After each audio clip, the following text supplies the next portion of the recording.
Hey everybody, welcome to Sound Bombing. I created this show for people who want to experience a radical, life-changing journey through the sounds of my diverse guests.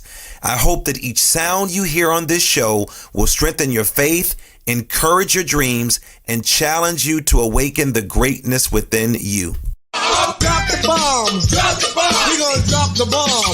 Drop the bomb. We're gonna drop the bomb. Drop the bomb. We come to drop the bomb. Drop the bomb. This is a journey into sound. A journey which along the way will bring to you new color, new dimension, new values, and a new experience. Ladies and gentlemen, the star of the show, Lamar Darnell Shields. Hey, welcome to the show. I'm your host, Dr. Lamar Darnell Shields. I'm so excited that you decided to hang out with me today. Today we have a very exciting show for you today. Again, I am the creator of Sound Bombing, and my goal with this show is to introduce you to people with ideas that will help you unlock your full potential. I just want to thank everybody because this has been a long week. I'm really excited about what's going on. I was stranded in Atlanta. All I wanted to do was come home and be prepared for this show. I was coming back from Jackson, Mississippi, work with the folks at Jackson, Mississippi, but I'm so here. I'm so excited. I'm so present to be with you today. As you know, in the past 2 years, we've experienced massive global destruction. The need for empowered leaders to help individuals and organizations create positive change has never been more pressing. So today's event will be filled with inspirational, motivational, and a celebration of the human spirit. This is our second year doing this summit. Last year, we had a very successful show, Empower You 2020, and then we did Empower You 2020, the International Women of Color Summit. This woman, the first speaker today, we have an amazing group of speakers, but we're doing something different this year. This year, we have a keynote speaker. Our first speaker is no stranger to the Empower You 2 Summit. She was featured last year and was highly recommended to come back. Everybody said, can you please bring back Dr. Renee Horton? I said, wait, did Dr. Renee Horton not get a chance to hang out with? They're like, yes, could you please bring back? I think she's a NASA scientist. I think she's a Delta Sigma. I think she's a part of Delta Sigma Theta. I think that's what I'm talking about.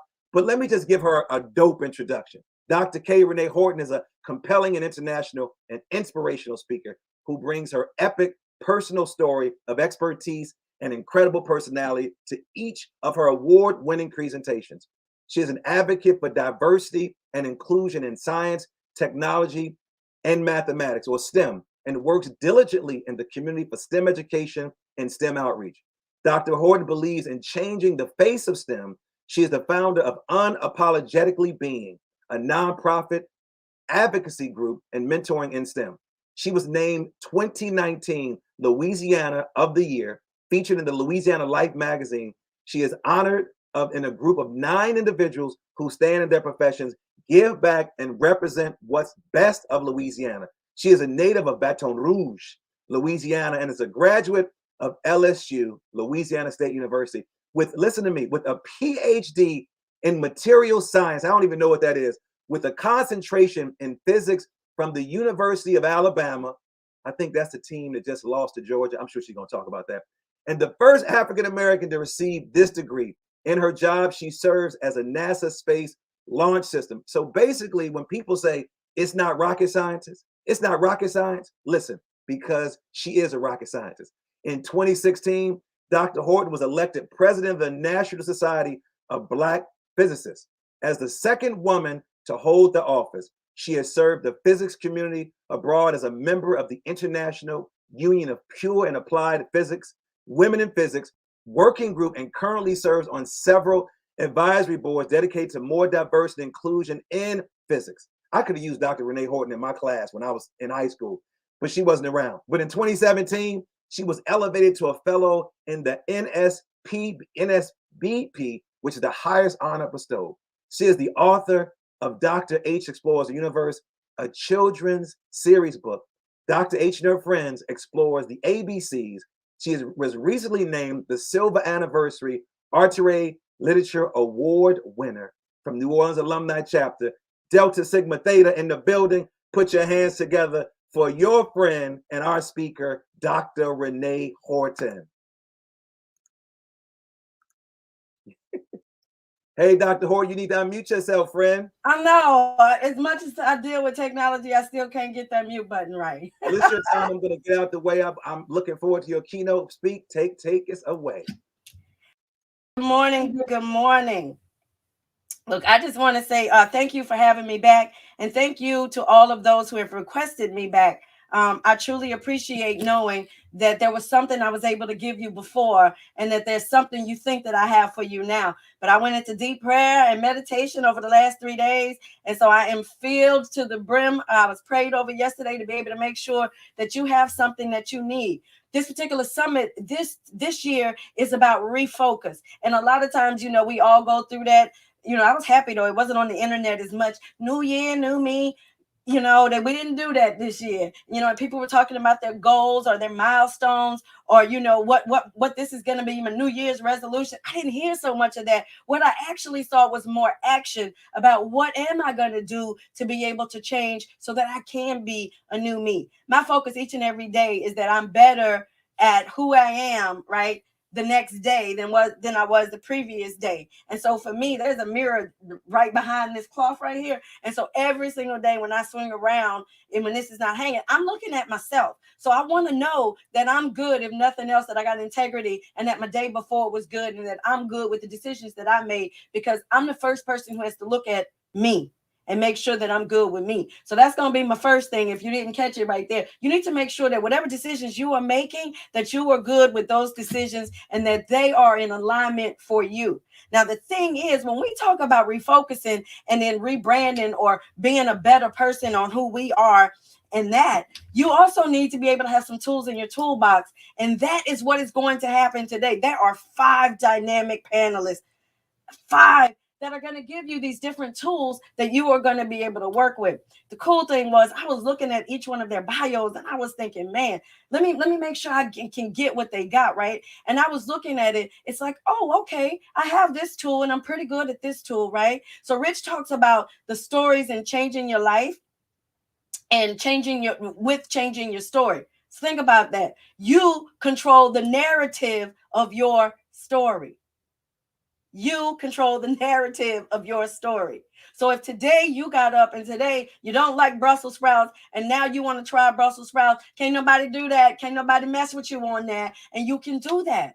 So when Rich is going to be talking about you changing your life through your stories, I want you to think about that when you were in high school and how different that story is from now. And a lot of times we don't give ourselves enough credit for the things that we have already accomplished or even for the things that we want to do. So I just want you to keep that in there, that you control the narrative of your story. You are the author of your story. And for me, at any given time, I'm writing a different story. Last night, I was on live with some of my girlfriends, and that was a very different story. But I talked about this summit just simply because I want people to understand that just because you were who you were yesterday doesn't mean that you have to be that person today. Oh, man. And then we got other speakers that are going to talk about multicultural boundaries, because she's got a multicultural family. And when you're talking about that, you're talking about people who will need to be able to be different and be able to understand that they need to be able to live without boundaries. And they got a mama who's going to be able to do that for them. And so I'm excited to be able to hear those stories, right? Because right now I'm raising my biracial grandson. And for me, I want to make sure that he is everything that God has purposed him to be. And to be able to do that, I have to be able to understand how to be able to give him the leverage, how to be able to give him the boxes and the tools he needs to be able to navigate, because he doesn't quite look like grandma. He says grandma is brown. I always kind of think I'm kind of cocoa, y'all, like that mocha brown, like when you make a good cup of hot chocolate, I'm that, right? My baby says he's beige. And then we said, you know what, you're just a little cafe au lait boo, but you still bring the same kind of bang. So we're going to be listening to that too, talking about limitless, climbing Kilimanjaro. I ain't even trying to do that, but she did that. And she don't talk about those things because that's who she is. That's her story. And she's going to be able to ignite you with her story as well. My big one is the financial boundaries and being able to tell my daughter, no, she can't go to Paris on my money. She needs to go on her own money. But Shantae is going to bring that to us and teach me some more tools and teach you some tools as well. Man, and then Sean gonna come in and talk about building a winning team. And then we're gonna also talk about healing ourselves. Because see, I went through that healing process, because you can't be a better you if you can't heal yourself, and you need the tools to be able to heal yourself. See, when I think about it, I think about all the places that I've already been. I was a single parent with 3 kids when I went back to school, and I had just learned that I was hearing disabled. And those things had kind of derailed my original dream at 16 of being an astronaut and going into the Air Force. And with that, I had to go through a lot of different things to be able to understand that I needed to be able to heal myself first and be able to accept who I was in my entire package, right? And then when being able to do that, it allowed me to be able to just soar at a level that I was ready to be able to walk in my purpose. So when we talk about refocusing, and there are a lot of times that I've had to stop and refocus through the year. I have to stop and sit down and do some serious meditation, regrouping to be able to understand, how did I get off track, or what came in and disturbed my energy in such a way that I wasn't going to be able to move or be able to keep moving, right? And so I sit down and I do a refocusing, and I do it 3 or 4 times a year for a couple of days where I'm not doing anything and I'm just sleeping and drinking either my coffee, my tea, or my cocoa, whichever makes me happy. And sometimes a little red wine too. So I ain't gonna act like, I ain't, indulging or nothing, but I am. But it's that in there, right? That I have to sit down and I have to refocus. The thing is, over the last 10 years, I've been able to collect up tools in my toolbox to be able to help me refocus. See, a lot of times we want to act like we did it alone, and we didn't. I don't want anybody to ever think I did anything alone, because I didn't. I actually had a whole tribe that bring different things to, and for different seasons into my life to be able to help me do that. I want to give you a word right now about the sunrise. The sunrise. You see, the sun rises each and every morning, brilliant, shining. Sometimes, it come up behind some clouds, but it's there, right? And it's still going to do its job, and it's still going to be brilliant, and it's going to bring its brilliance at that time.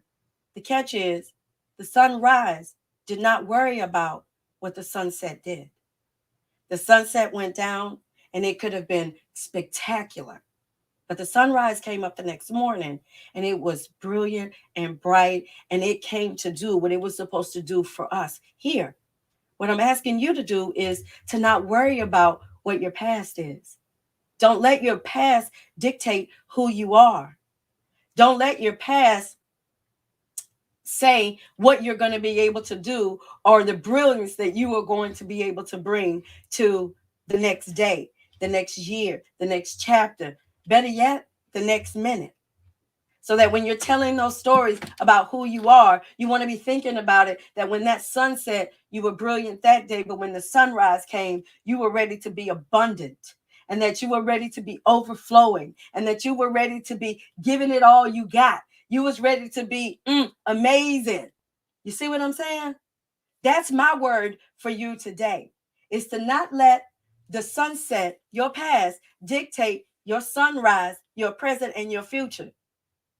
Each day that you are alive, you are able to write a new chapter. You are able to revisit your story. You're able to make it better. You're able to make it such that it's the story you want to live on once you are gone. I was once asked for a documentary, like what was my big thing that I wanted here after I was gone. And I said, I wanted that dash between my birth and my death to be amazing. I wanted people to talk in such a way that I had left a legacy for my grandson, and I had left a legacy for his grandchildren.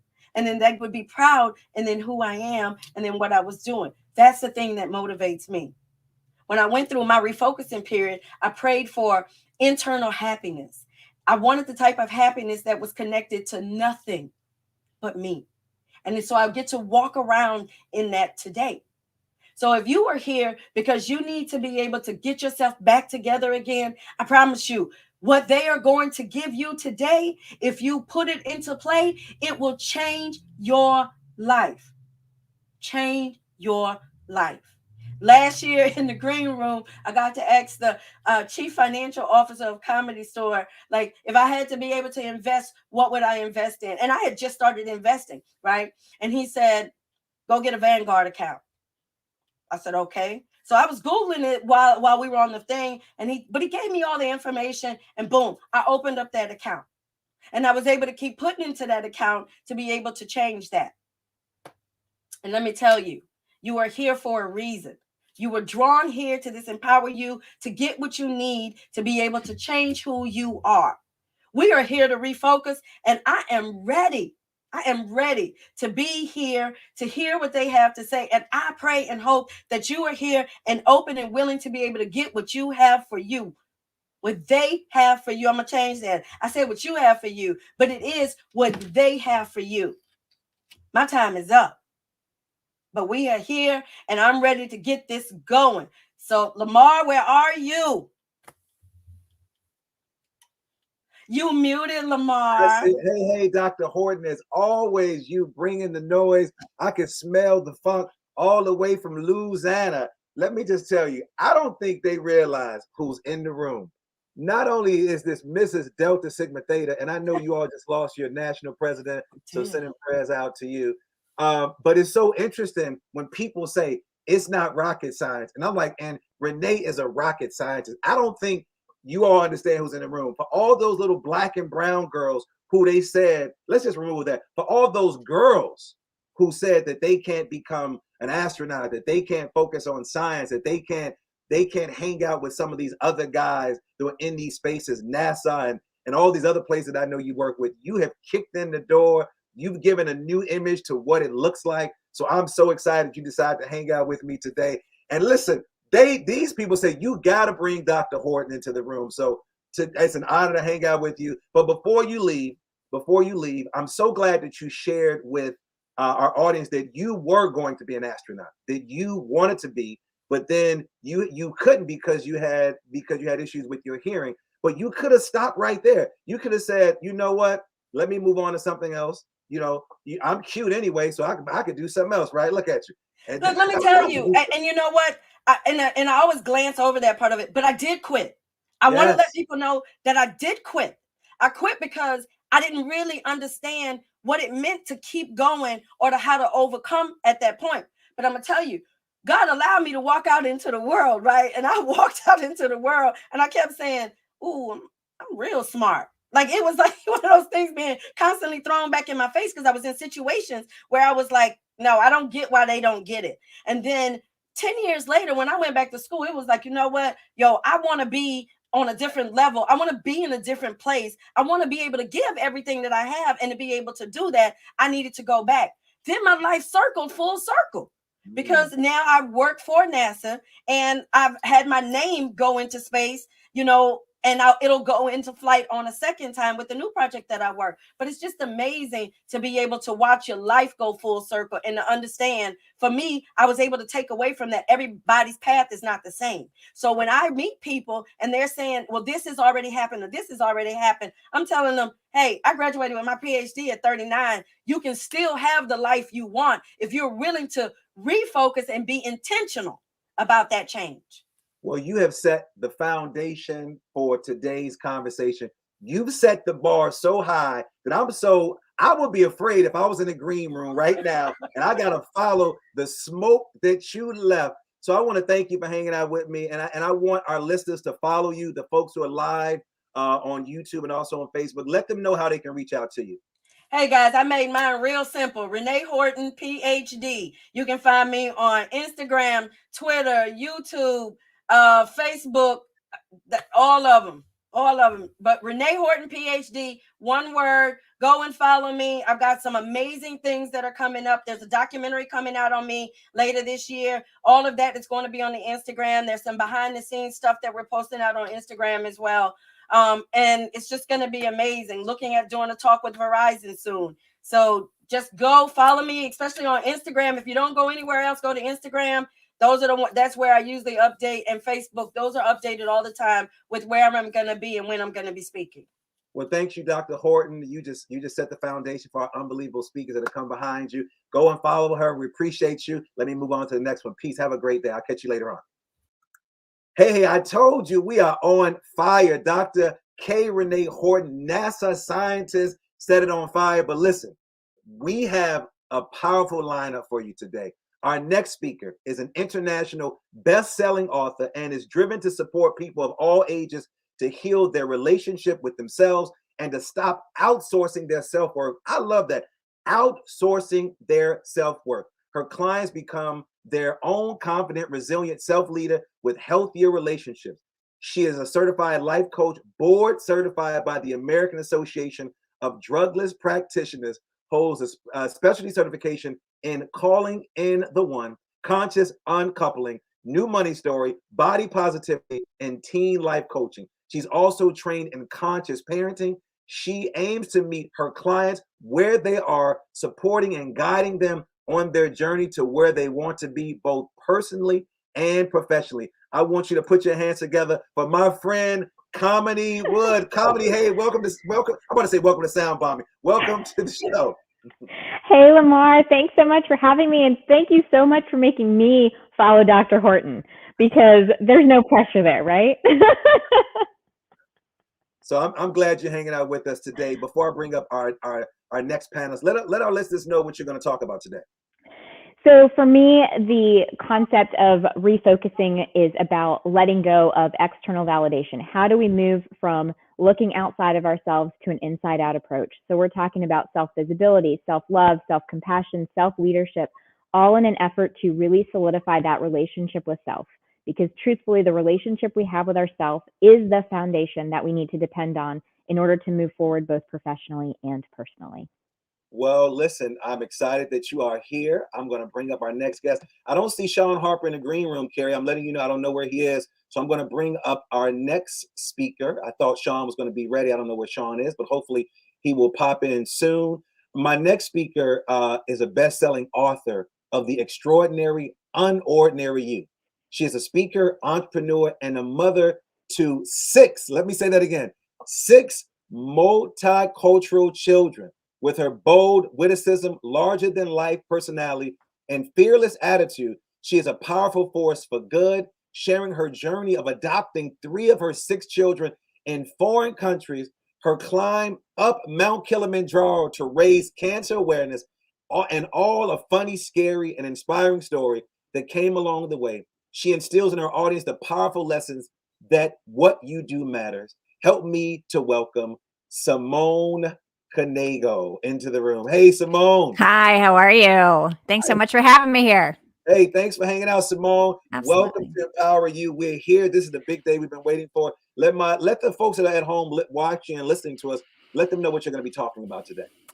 So today I'm really going to focus, we'll say refocus, on mindset. For me, it was one of the things that completely changed my life, starting my day with positivity and really looking at what we're already doing. There's so much conversation about how we need to change ourselves. And I truly believe that we don't need to change ourselves. We need to change the way we see ourselves. And that really goes back to mindset, how we talk about ourselves, how we talk to ourselves. Yes, I talk to myself. And, it's all really important to me to make sure. And again, I'm turning 50 next month, and this was something that happened to me in my 40s. For most of my life, I went around kind of with my head down and not realizing that I made an impact on the world. And it's so important for us to look at ourselves and say, we are making a difference by the little things we do every day. Yes. Shout out to all those moms that are out there. Comedy and Simone definitely going to share some funny mom stories. So our next speaker, this dude became highly, highly, highly rated after being on my show. People were like, can we please get Rich Curtis back? Our next speaker is and always has been a guide. He spent over a decade as a raft and mountain guide on the rivers and mountains of the American West, and as a real estate entrepreneur. Now he spends his time guiding people through life's inflection point. His best-selling author, story expert, and a success coach. He guides, coaches, and writes and speaks to entrepreneurs. He's very passionate with what he does. His life's works, including his book, Change Your Story, Change Your Life, have been about helping people get there. Empower You audience, please put your hands together for my man, Rich Curtis. What's up, Rich? Good morning, everybody. How you doing? I'm so excited to be here, Lamar. Thanks for having me today. Hey, man, when I kept tweeting I did a soundbite with you, man, and everybody was like, please bring please bring Rich into the room. We want to hear him. We want to see him in real time. So Rich, thank you for joining us. Well, there's another man that's in the room that's going to join us. I think he just left. I don't know where he popped out of. I thought he was here. All right, so he's not. He was here. Let me move to my good friend. Last but not least, and maybe won't be last because I think Sean is going to come back in, is someone who wears many hats. She is a voracious learner, resource giver. She's trained as a clinical social worker. See, I want to pause right there because I love social workers. My mother was a social worker, and because of her, I think this is why I do what I do. My next person who's going to come into the room is passionate about helping those who are overcoming financial hardships, self-inflicted or not, and wants to help you set boundaries in 2022. Be fulfilled in your life and walking your purpose.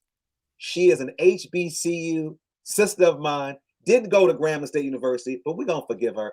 Put your hands together. Hey, everybody, welcome my friend Shantae in the building. Shantae, hey, how are you? Good morning. Thank you for having me. Good morning, everyone. Thanks. Yeah, I'm here. I'm ready to talk about living on purpose. Let's focus on these habits, setting boundaries, and getting that money right. I don't know if I'm still coming in grainy, but some of us have some bad connections with our money. So let's get that right. Say that you preaching already. Look at you. You looking fly. You worked it out. But regardless, if they can't see you, they can hear you because you want to help them get that money and get that bag right. And all of us are speakers. We love what we do, but let that money be short. Then it's going to be a whole nother conversation. Speaking of somebody who knows about making some money, Mr. NFL himself. I don't know why he was going in and out of the room. Maybe he needed a drum call or something. I guess this is what you do when you play in the NFL, but then you leave the NFL and you have over 25 years of experience and earned an excellent reputation, not just on the football field, but as a leading corporate motivational speaker. This guy I'm talking about, he played with the Rams, the Oilers, the Colts, didn't play with the Baltimore Ravens or the Bears, but I'm not going to hold that against him. I mean, who wants to play for the Bears anyway? Even shout out to my city. But he is an amazing guy who helps build teams, winning teams, strategic communications. You might have seen him on the football field, but regardless, if you have not, put your hands together for my man, Sean Harper. Sean, what's going on, brother? What's happening? Hey, how are you? You know what? Hey, how you doing? Apologize for going in and out, but you know what? I'm here. I'm here to win. Let's play to win. Because if life is a game, you play the game to win all day. That's what we do. Oh, I love it. So let me just let all you all know on this. Let me just clue you in on the secret. You don't know this. The reason why you all are here, you have one thing in common. All of you, two things. All of you are a part of the Sound Bombing podcast. That's the first thing. The second thing, you all had such high ratings on the Sound Bombing podcast. I thought it would make sense to bring you in the room. Now, Sean, you know how hard it is to bring 5 quarterbacks in the room, right? That's not easy, right, Sean? It's not. So to bring 5 quarterbacks in the room, everybody wants to lead the show. Listen, this is my show today, comedy. Simone, Rich, Sean, I'm running this show. Actually, I'm not. But I'm so glad that you all decided to hang out with me. Today's summit is about refocus. And as I said, I was in the airport yesterday. And again, I believe in using my time wisely. Instead of being upset, Sean, about being in the airport and the weather, I said, let me put this work together. And so I started Googling refocus. And I started looking, I was trying to find maybe a good podcast, something motivational. And Rich, this is what I came across. It says reset, readjust, restart, refocus. As many times as you need to, just don't quit. So I want to start with my friend, Rich Curtis. I want to ask you this. Rich, what does refocus mean to you? And then share a time in your personal and professional life where you had to refocus. Everybody else, mute yourselves out. Go ahead. Thanks, Lamar. Yeah, for me, refocus really means identifying the stories that are holding you back and causing you pain and suffering, and asking yourself whether those stories are true and whether those stories are serving you. And if they're not, then rewriting a new set of stories that are taking you where you want to go and that are making you who you want to be. Our stories should ultimately be something that makes us who we want to be and takes us where we want to go, not an expression of past traumas from who we once were. So for me, refocusing means refocusing on our personal internal stories, ones we sometimes haven't even ever told ourselves or haven't ever voiced and made real so that we can really work on them, and making sure those stories serve us. So refocusing on getting us through. And then also, I think as we've come through this collective trauma, these horrible few years of COVID, refocusing on our community, rewriting that story about how we connect as people from me to we, making sure that our focus is not just on me and on personal development, but on that community development. When you look at somebody like Dr. Renee Horton, right? She's a Black rocket scientist on the other side of the country from me, a middle-class white guy on this side of the country, and you could easily divide us up and say her problems aren't my problems. But the truth is, if we shift that focus from me to we, her problems become my problems, right? Her seat at the table becomes my seat at the table. And so when we refocus as a community from me to we, if in this conference, man, we grab some screen names from somebody else on this conference, we slide into their DMs and we say, let's get together, let's get in a group together, let's talk, and let's use the one story that will change our life and change our world, the 5-word story, how can I help you? That's the refocus that I want to see and that I want to work on in 2022. That's why I do what I do. I help people to work through their personal stories to get there. But really, if we express that story, how can I help you come together as a community like the 6 of us are doing today for all these people? And if these people at the conference come together, once we make that shift from me to we, it's we, my family, we, my community, we, my state, we, my nation, we, my people of the world, then we can all write stories that bring us all up. And so that's what I'm hoping people take from today is rewriting not just those personal traumas and stories, but rewriting our cultural stories to support each other like the 6 of us are doing. And for me, the biggest refocusing moment of my life was when my mom died suddenly. She had a do not resuscitate order, so we weren't allowed to intervene. And I wrote a bad story from that day that said, man, we didn't fight for my mom. We just stood there and watched her die. And after 2 years of suffering and a lot of neuroscience research, I was able to rewrite that story to I fought for my mom in every way I could while respecting her right to die her way. Sounds like a small shift, just like that me to we shift, but just shifting that story pulled me out of 2 years of depression and suffering and allowed me to start pointing where I want to go and get there, allowed me to start expressing the true nature of who I am, like Dr. Renee was talking about in her keynote. So for me, refocusing means looking at those personal stories, asking if they serve you. If they don't, getting in there, rolling up your sleeves, doing the hard work to rewrite them, and making sure you reach out and ask for help. Make that shift, me to we. Can you help me? How can I help you? How can you help me? I love that, Rich. Comedy, I see you shaking your head. You're one of the 2 moms in the room. I think you and Simone probably know refocus better than anybody that's in this space. Go ahead and share your response to the same question. My response to refocusing is about releasing limiting self-beliefs. So it's really recognizing what might be false beliefs that we're holding on to. So the false belief of I'm not good enough, I have to prove my worth, I need to people please and give to others. It's about refocusing from a place of maybe high functioning codependency and high functioning anxiety into a place of refocus of what's actually true about me today. So for me personally, it was a huge process to refocus from a people pleasing perfectionist mindset and about always putting other people in front of myself, whether it be my spouse, my children, my work. It was always about what everybody else needed before paying attention to what I needed. So refocusing is about recognizing that understanding my worth and the essence of who I am is my worth. It's not the things that I do or the accomplishments that I have, but really coming to ownership of that allowed space to really fill myself up so that I can show up for others. So as a mom of 5, recognizing that I don't have to people please, but rather pay attention to what I need, what I'm feeling, what would fill me up in order to fully be able to show up for my children in a complete and fulfilled way. Thank you, Comedy.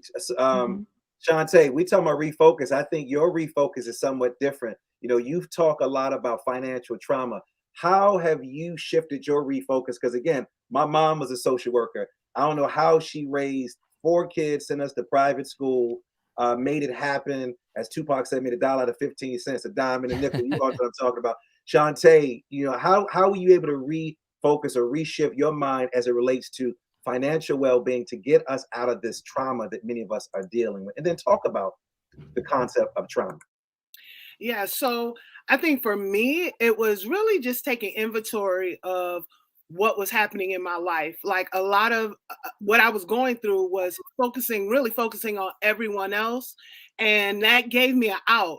And that gave me an out from dealing with my own issues around my goals and what I really want and the fear I had around how do I get there.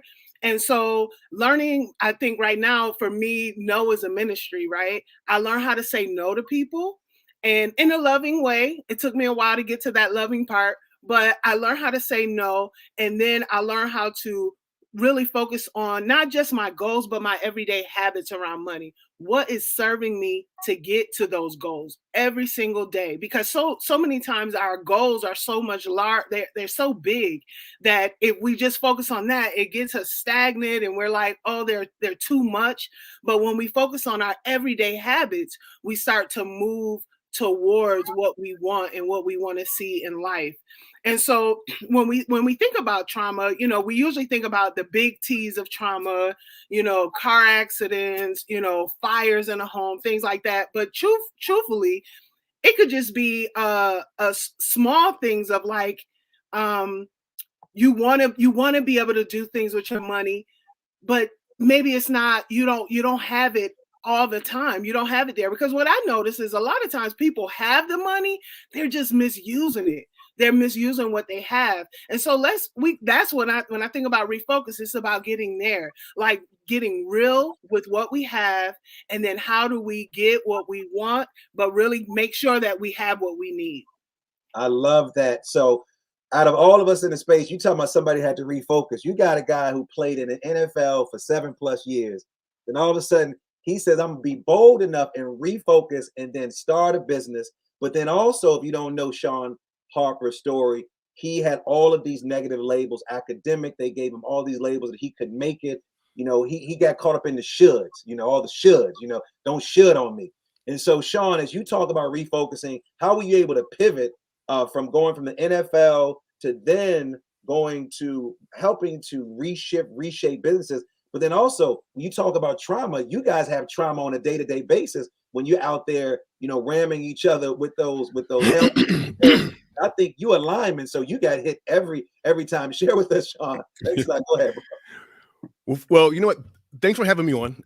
Yes, I did play 7 years professional football, but the story leading up to that is just absolutely amazing. It is a true blessing. Coming through and evolving from tons of trauma, as being documented with 4 to 5 learning disabilities, being kicked out of several schools for disciplinary issues. I said several schools. Left high school with a 1.62 accumulative GPA, not poor but po. And I was abused every single way.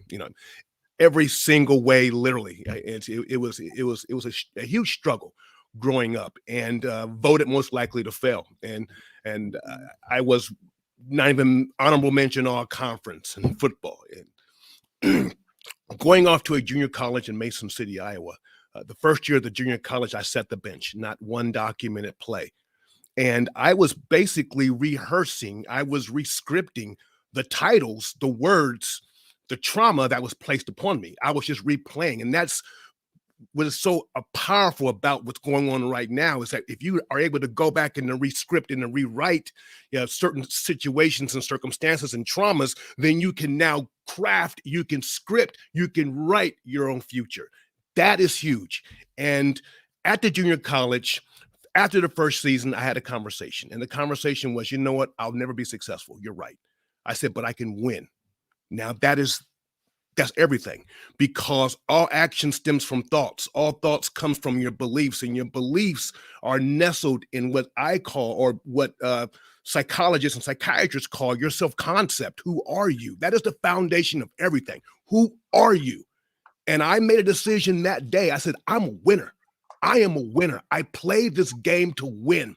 Now I'm dealing with, winning obstacles or winning opportunity. I'm seeing life totally different. And I went from the bench at junior college, full scholarship to Indiana University, playing in the NFL, and I've been in business for 20+ years, having a winning mindset versus a success mindset.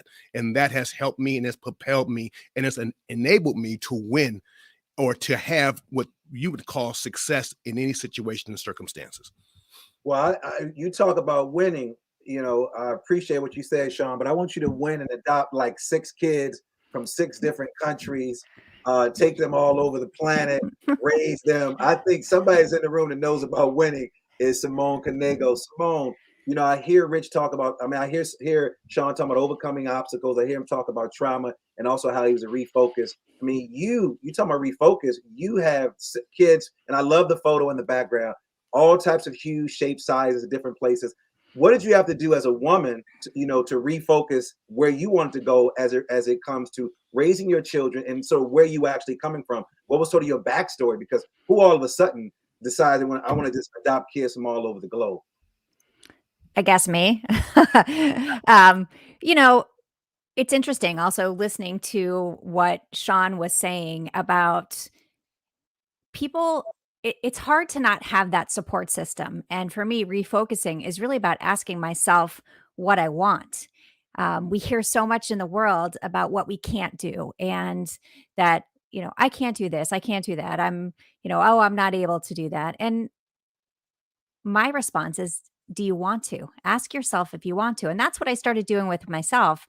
Okay, that's how we have the family that we have today. Both my husband and I had to want this family to be able to do this. And yes, because it is chaos. It is, it's managing a team, I guess, on most days. And sometimes it's organized chaos. Sometimes it's just chaos.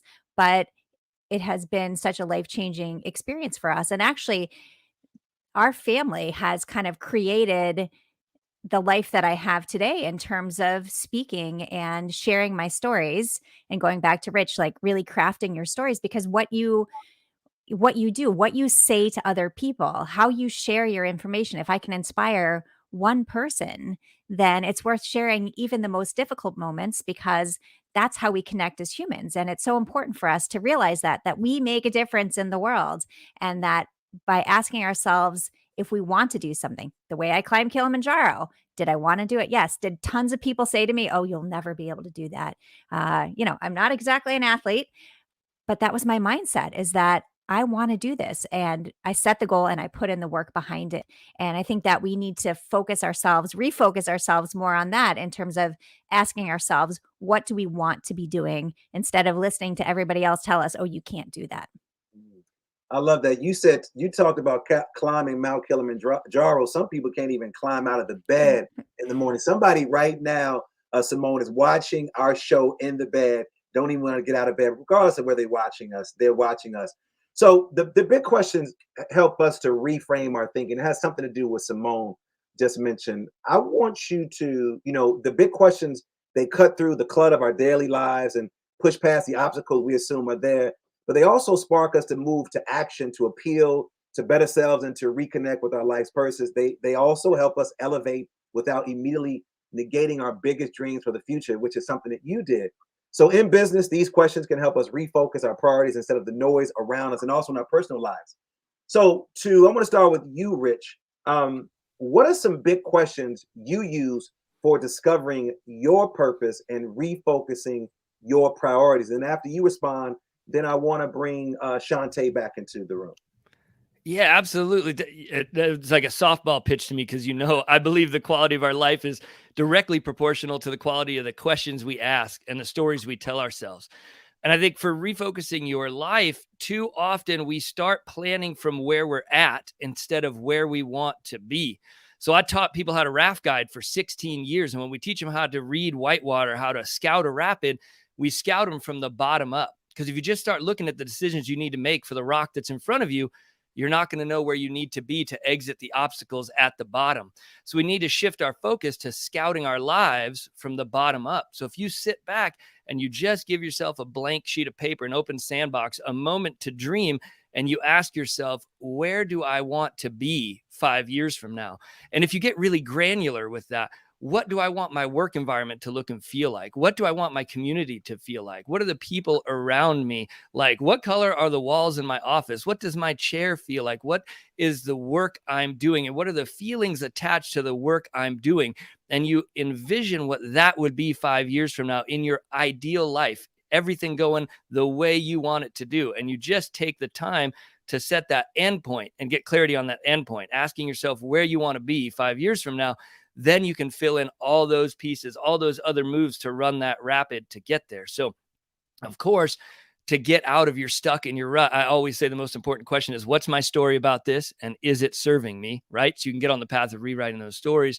And then to take an entire life and upcycle your results and actually get where you want to go, the most important question is, what is my vision of my life at the end point, at a certain point in the future? For me, I usually work in 5-year chunks. More than that is a little too intimidating, but where do I want to be 5 years from now? What does that look like, feel like, really vision all that out? Then it's just a matter of putting in the steps to get there. You already know where you're going. Nobody can get anywhere if they don't know where they're going. Well, Shante, I know one of the issues that, and Rich, I appreciate what you just said, but I know one of the challenges, Shante, that keeps people stuck is lack of finances. Is that we, said money doesn't save the world, money doesn't change problems. Well, it makes it a little easier sometimes you have a little money in your pocket. So as we're talking about some of the big questions, what are some big questions that you've asked yourself when you had to refocus your priorities, being a social worker, then having college debt, taking care, buying a home? I know your mom, your sister, you had to pour into them because they moved to this area. Walk us through those questions that you ask yourself, because somebody is out there listening and they're like, yeah, I love the inspiration, I love the hope, I love the motivation, but the reality is, if my dollars ain't making sense, it's just nothing but inspiration, right? Go ahead, Shante. Yeah, I want to go back to what Simone was saying about the goals, and like she asked a question like, do you even want to do this? And I think sometimes when we think about money, we have that old school thinking of like, we need to go to school, we need to follow this trajectory to get where we want. But what does that even really look like? Is our ideal goals really even ours? So when I purchased my first home, I came out of grad school, then the next step was to buy a home. And a couple of years in, really, I even think the first year, and I realized I don't want this. I really just don't want this. I don't want it to look like this. And so then I had to ask myself, what is it that I do want? And for me, it was really about being out of debt. Like for me, it was about financial security. And so having this home and paying car notes and doing all of these things, it weighed me down when I knew I just really wanted to travel. I want to be free and I want to travel. And so I had to start thinking about what that looked like. So then even within 5 years, people thought I was crazy where, like, you're not going to make money off of it. I sold that home and everybody had to move out. And then I bought a multi-family home, and that helped me get out of debt. No more college student loans. Like, I don't have any student loans. I don't have to worry about those things, right? And so part of it is really figuring out what goals are really yours and what are goals that have been put upon you, and to really think about the life that you want to live. I think the other part is, do we have a poor or a positive attitude about money when it comes to money? Because the energy that we put out for money, it will either retract or attract money to us. And I had to work through that. I still work through that. Right now I went from having 2 doors to now 5 doors, and I'm growing my portfolio. And every step, every fear that came up, what Rich was saying about those inner stories were coming up, like, oh my God, the fears and things like that. And so I had to listen to those and then remind myself how I came out of other situations. When fears came up before, what did I do? How did I get through it? Did I even get through it? And most times I did get through it. It was scary, but I made it through, and that propelled me to keep going. So we need to think about, do we believe that we can make it to where we want to go?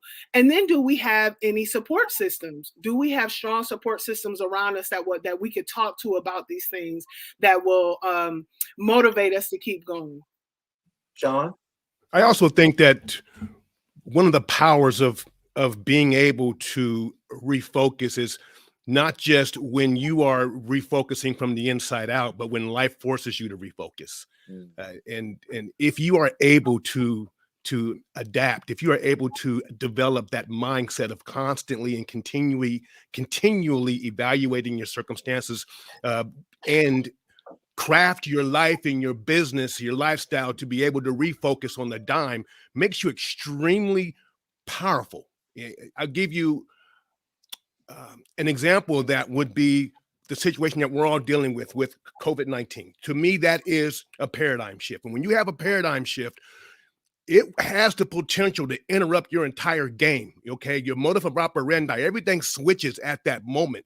And the people in organizations and systems that are able to refocus and to recalibrate are the ones that are going to make it. In 1990, 1991, there was another paradigm. That was the internet. 2001, 9/11, there was that was another paradigm shift. 2008, that was another paradigm shift. Think about the companies that have been able to readapt or to readapt and refocus after that. Those are the ones that are standing now. There were companies that, in the 90s said, oh, the internet, what is that? www. What is that? These companies are out of business now. There are a lot of major companies that are no longer around because they did not have the ability. It wasn't written in their plan and in their script to refocus. So making yourself pliable and flexible to see life, see what it brings you, and to be able to refocus and readapt and conquer and dominate in a new environment, you will be a winner. Simone? It's interesting hearing Sean speak about, all, not just how from the inside, but from the outside, because there's so many external forces all the time that we need to look at so that we can adapt. But for me, the first part is kind of looking at yourself. And again, what I said before is asking yourself if you want to, but how you want to live the rest of your life. We do have society likes to tell us what we should be doing, but that's not what we should be doing. Again, I look at the world in that if we move forward with kindness and empathy and compassion, that the choices that we're going to be making are going to make, a real difference in the world around us. And it's funny, I've had many conversations with other women asking them about what do they want to do? How do they get through their daily lives? And a lot of women will say, well, what do you mean? What do I want? I'm like, okay, well, you're complaining about how unhappy you are with this, this, and this. And have you ever said to yourself, hey, this is not what I want to do. I want to do something bigger. I want to do something a little bit different. And a lot of women would say to me, I have no idea what I would want. So that to me is kind of like the first starting point, looking inside ourselves. And yes, looking at the external factors, but really kind of taking that moment to say that we need to work on ourselves. We need to take care of ourselves so that we can move forward in the world with all of these important qualities that the world needs from us. Oh wow, that was well said. I see Comedy shaking her head. Yes. And I think every time your sister over there, the sister with the kids, you're like, yes, let me be right behind her. I'm never gonna Well, get between. actually, I wanted to share something based off of what Sean was saying, because I do believe that there are so many external factors. Life throws us challenges and curveballs, and we don't have control over them. And oftentimes we would like to have control over that. And really the question that we come back to, or one that we can anchor ourselves into, is how do I choose to show up? Because the challenge will happen. So even as Sean was mentioning with COVID, my two oldest kids, my oldest daughter is a professional ballerina. My second oldest is a senior in high school. And as COVID hit and everything went into lockdown, he was entering recruiting season, and he has had a dream of playing Division I lacrosse. And that was COVID, external factor. We don't have control over it. We wanted control over it, but we don't have it. So the question that we kept coming back to for both of my children was, how do you want to show up? Who do you want to be? And how do you choose to react to this? Because we don't have control over those external factors. And so for both of my children, it was really going inside and figuring out what is it that they wanted? How did they choose to show up? How were they going to respond to the situation that was brought upon them? So my daughter, for instance, she had just gone through a bunch of auditions, all of a sudden lockdown, the arts completely shut down. And so for her, it was a lot of inside out work, recognizing this is something that she truly was choosing to do. She was in it. She was going to continue working on her craft so that when the arts started to come back, she was ready to go. Same thing with my son, Division I lacrosse, everything shut down right as he was entering recruiting season. And at first there was a lot of, woe is me. And instead it was, how do I choose to show up? Who do I choose to be?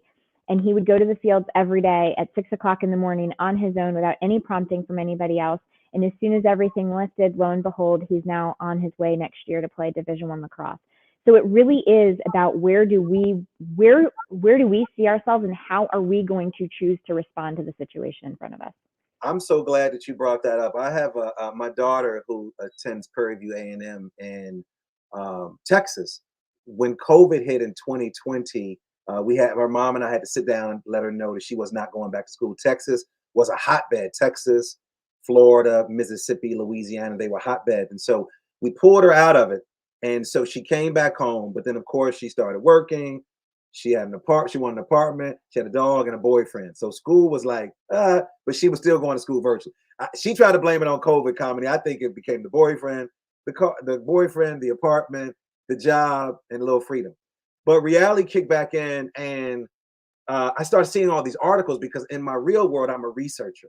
And so I started seeing all these articles, how COVID was affecting young people. But then all of a sudden, I started to see how COVID was affecting older children. Kids were in college, kids were in high school. I started to read these articles, and then I shared with my daughter. I said, "Are you feeling these feelings?" And she said, "Yes, I miss my friends, and I'm not on the campus. And if you attended a college, I don't care what college you attend, there's always something going on the campus." So because of that, she had some personal challenges. So we had to get her into therapy. We had to have some deep conversations with her. We had to really realize if she really wanted to go back. My children are all artists. So we have a family of artists. And so we wanted to make sure that she was focusing on her art, that she didn't want to just complete school because mom and dad wanted her to do that. But a lot of parents like me were very challenged with our children who were pulled out of school. I mean, you can imagine all of a sudden you kicking and hanging out like your son comedy, all of a sudden playing sports. My son, my son who's 14, he stopped playing baseball and basketball. He loved the sport, but then he was really concerned with all the things that were taking place. So now he doesn't even play the sport anymore. So now he's focusing on other things. But when you're talking about refocus, we as speakers, because we all are speakers, we have these public lives. All of us have public lives in our professional world. We have our public lives in our personal world. We have our public lives. And so one of the things that I want to talk about because we're talking about our children, is I want to talk about something that I know that all of us struggle with, not just women and not just men. And it is self-care. It is self-care. Someone just said to me, self-compassion is incomplete. Okay. Self-compassion is incomplete if you do not include yourself in that. So here's the question. How do you take care of yourself when you're going through a challenge? And so I want my listeners to chime in. I want you to leave some comments. I'm grateful that you all are there, but I want to talk to these individuals who are in the room. You have busy lives, Rich. Simone, you're raising kids. Comedy, you're raising kids. Shantae, you raising other people's kids because you're out here doing all this work. Sean, you have one foot in the NFL still. You're still engaging with those folks, children, family, managing these businesses. But I want to hear from you. Let's start with you, Simone, as we talk about self-care. How do you take care of yourself when you're going through a challenge? Because when we are busy, stressed out, and dealing with big problems, taking care of ourselves can often fall by the wayside. And of course, the truth is, dealing with the challenge is when we need self-care and self-love the most. Go ahead, Simone.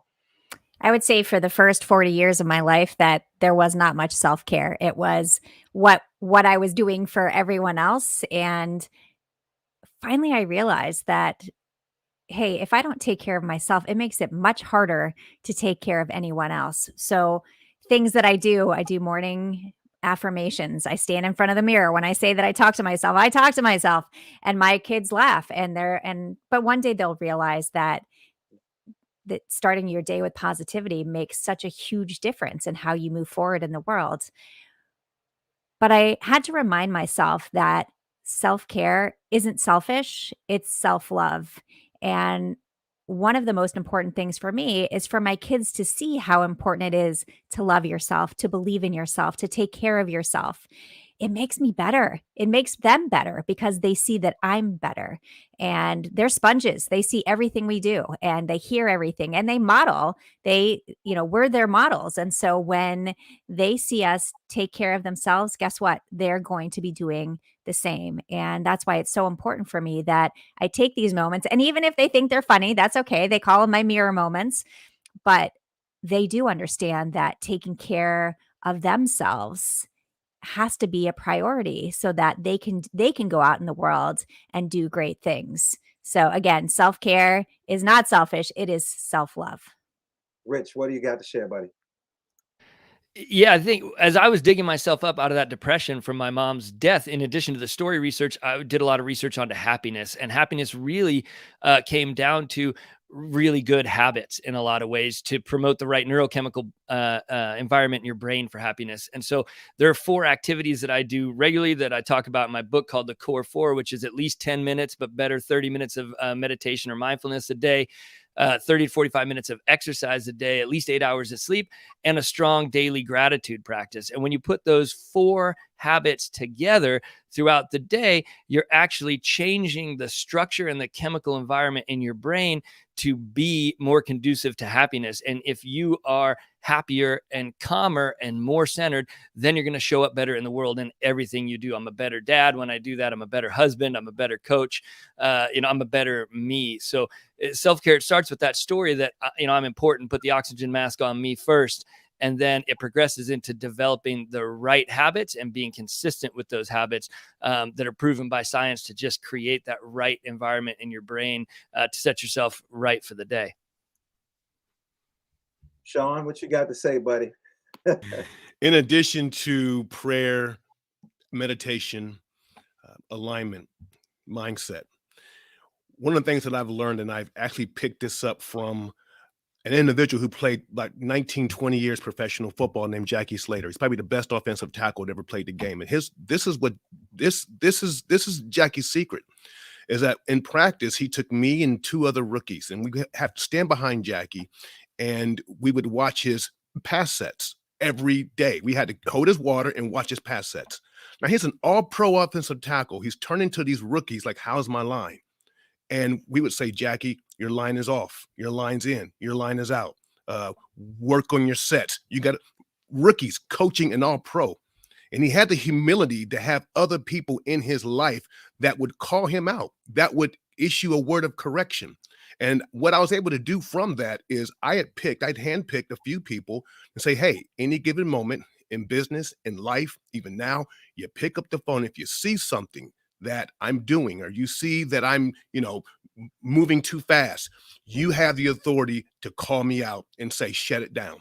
Take about 3 or 4 days. My wife has the authority to say, shut it down. And I will listen and I will shut it down, because I am the type of person that I'll just keep running and I'll keep running and I'll keep running. Sure, I'm doing the meditation, and the breathing exercises, but these people have the authority to say, how's your line? Get on a plane, come to California and see me. Shut it down. Sean said his wife said, shut it down. Public Enemy had a song out called, he said, listen, I've faced some of the biggest guys in the NFL, but when my wife tells me to shut it down, I shut it down. I want to talk to the viewers out there on Facebook Live as well as YouTube. Listen, the chat is open. If you have any questions, they are dropping bombs. They are bringing the noise. So you have some questions, please send those out there. We want to thank you. We want to engage you in this conversation because this is really about you. All of us can sit here and talk forever. So Sean talked about holding the line. We talked about self-care. I want to pause for a second, and I want to move from self-care to self-sabotage. Now, while we are often quick to blame or our challenges on other people, we've all been a part of this blame game. I was in Jackson, Mississippi, and I showed this slide of all these people in the circle, and it's called the education blame game. And it had the teachers, it had the union, it had law enforcement, it had the bureaucrats, and all of these people. And at the bottom, it said the blame game. And I asked the question, Kamini, raise your hand if you've ever been in this circle. And very few people hands go up, and I say, denial is not a river in Africa. Raise your hand if you've been in this circle, because everybody is sort of holding back. So I want to talk about self-sabotage. While we're often quick to blame others, the truth is many of them are created by ourselves. I want to go to the money maker, Miss Social Worker. What challenges were caused that you've caused by your own self-sabotage? Shantae, when did you need to get out your own way? When did you need Sean's wife to say, Shantae, stop, I'm gonna shut it down? Because a lot of times we get in our way. So Shantae, share a time when you got in your way, and then Rich, I want you to follow up with Shantae, and anybody else can jump right in. So this is really interesting. I had this conversation with a colleague recently around how even sometimes that self-sabotage can mask itself in purposeful and positive things. So for me is I'm a workaholic, right? I don't think, since I've at least been in Maryland for over 16 years, I've never just done one thing.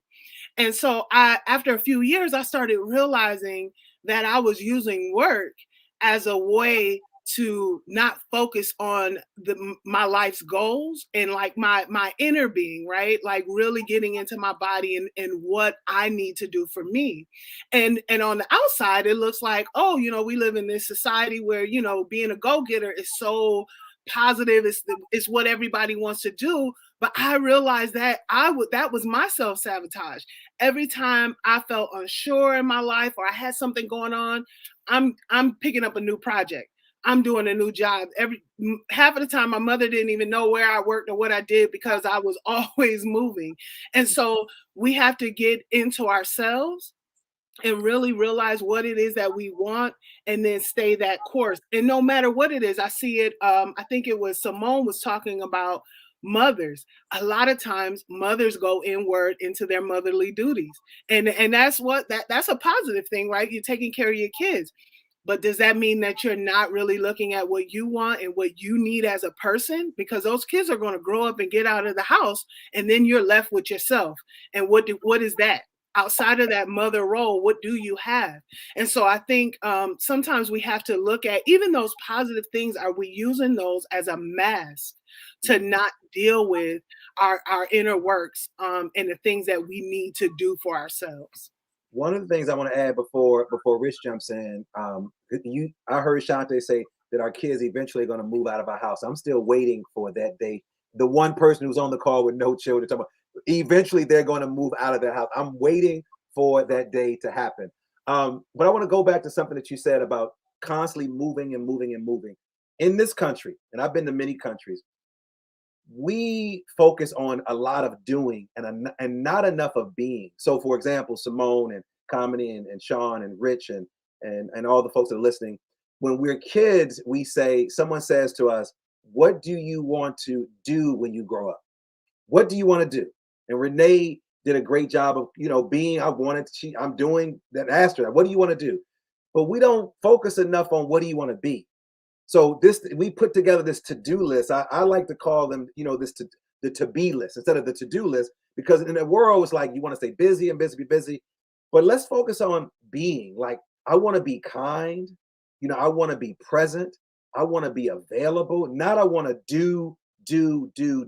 And in this world, Shantae, you just said it. We want to let people know, girl, what did you do today? Man, I had a meeting today. I had another meeting. Rich, I got another meeting. I got another meeting. I got another meeting.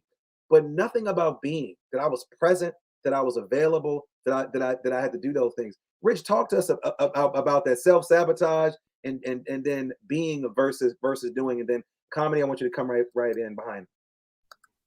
Oh man, I think that's one of the biggest issues facing our children today, actually, is when they poll, teenagers now, their goals are to be rich and famous. When they polled teenagers in the 30s, their goal was to develop a solid philosophy of life, to live a good life, to have a positive expression of humanity. And the way our culture has shifted, and with social media, it's really gone towards this rich and famous. And I'm an entrepreneur. I work with entrepreneurs, but to some degree, the entrepreneur community is complicit in peddling this really bad hustle story that this is about Lamborghinis and airplanes. This is about yachts. This is about, flinging dollar bills out at the club. That's all a bunch of ridiculousness. The beauty of being an entrepreneur is being able to decide, man, $120,000 feeds my family. Perfect. I don't have to sweat every burrito, and that's all I need to make. $80,000 is what I need to make. And the rest of the time, I have imposter syndrome in the entrepreneur community because I am not a millionaire because I don't care to ever get there, because the sacrifices I need to make for my family to get there aren't what it's about. So if I spend more time with my kids, helping them learn and be and grow and be present and centered and calm, and I lost out on 5 houses and 10 coaching clients in that month. We did a road trip around Canada before COVID for a month with our kids. I shut the phone off. I gave it to somebody else. They worked the business for me. I lost a lot of money, but I gained a lot with my family. So being intentional, not sabotaging a life well lived for goals people tell you to have. It's not about yachts and airplanes. It's about a high quality life. Decide what a high quality life is for you, and go get that, and block out the rest of that noise. Yeah, Rich, we lost you a little bit, but you came back in. Simone, you want to respond to that and then follow up with comedy? Yeah, I'm going to take a little bit of a different route with, I mean, yes, I agree 100%. We have to be present, especially when it comes, again, I seem to be focusing a lot on my kids. I guess that's a big part of my world. But I want to talk a little bit about self-sabotage in terms of body image and how, when we look in the mirror, what we see, and why we're always worried about what everyone else is thinking, and understanding that that mindset gets us nowhere. So I had a time where, and now I'm very comfortable in my skin, but for a long time I was not. I was always on another diet, trying to lose more weight, trying to look differently when I looked in the mirror, instead of just seeing me. When I look in the mirror, now I see me, not the hope of someone that I could change myself into.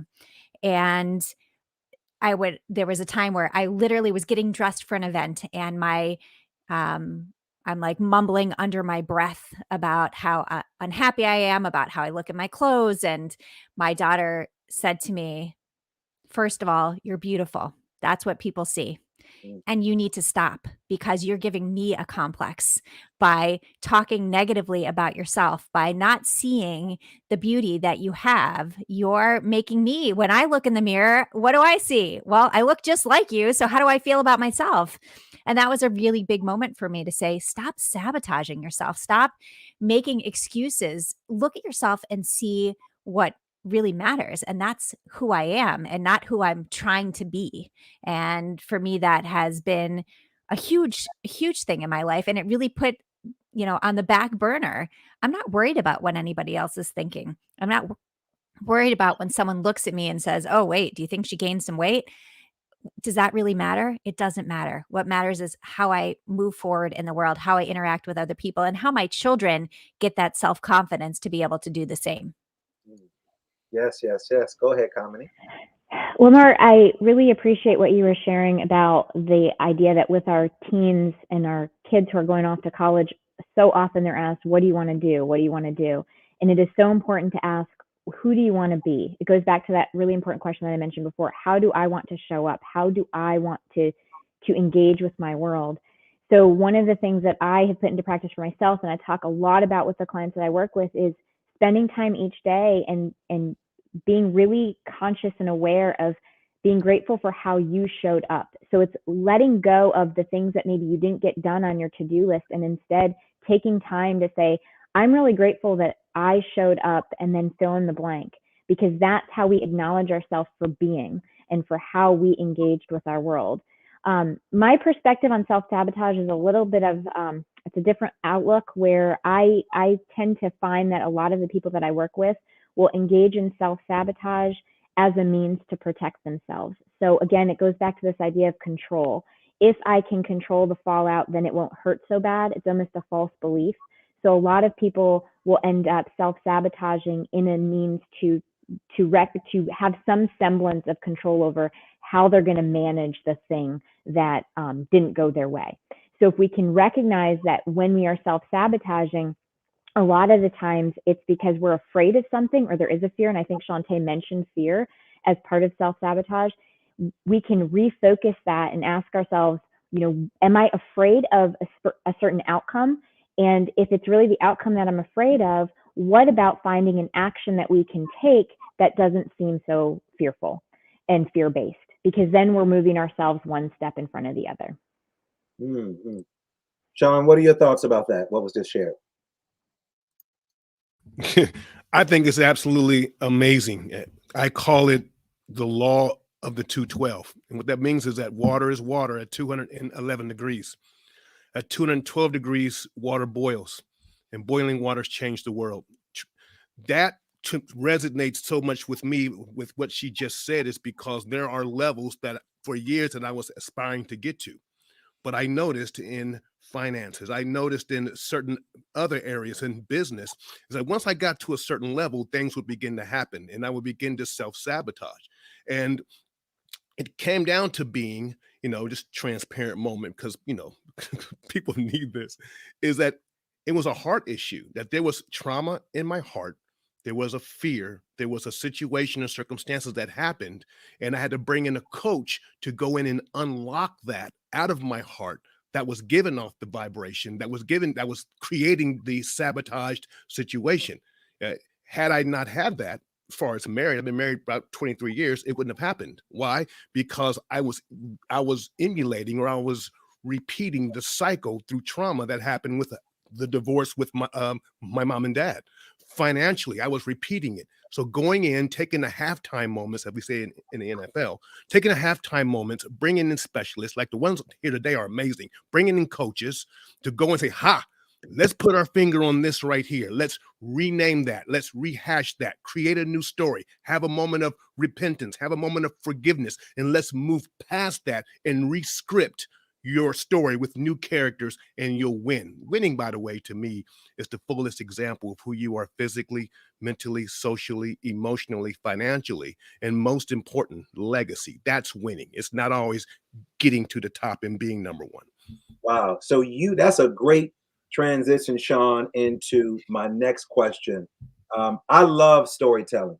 Shantae has been a part of our show. We do a show called The Shortcut Show, and it's a storytelling series specifically for people of color. And I decided to do it for people of color because our stories are not being told enough. And if they are being told, they're shifting it in a different direction. So I create the storytelling series called The Shortcut Show. Shantae participated in one around historically Black colleges. We did one for women. We did one for the LGBT plus community.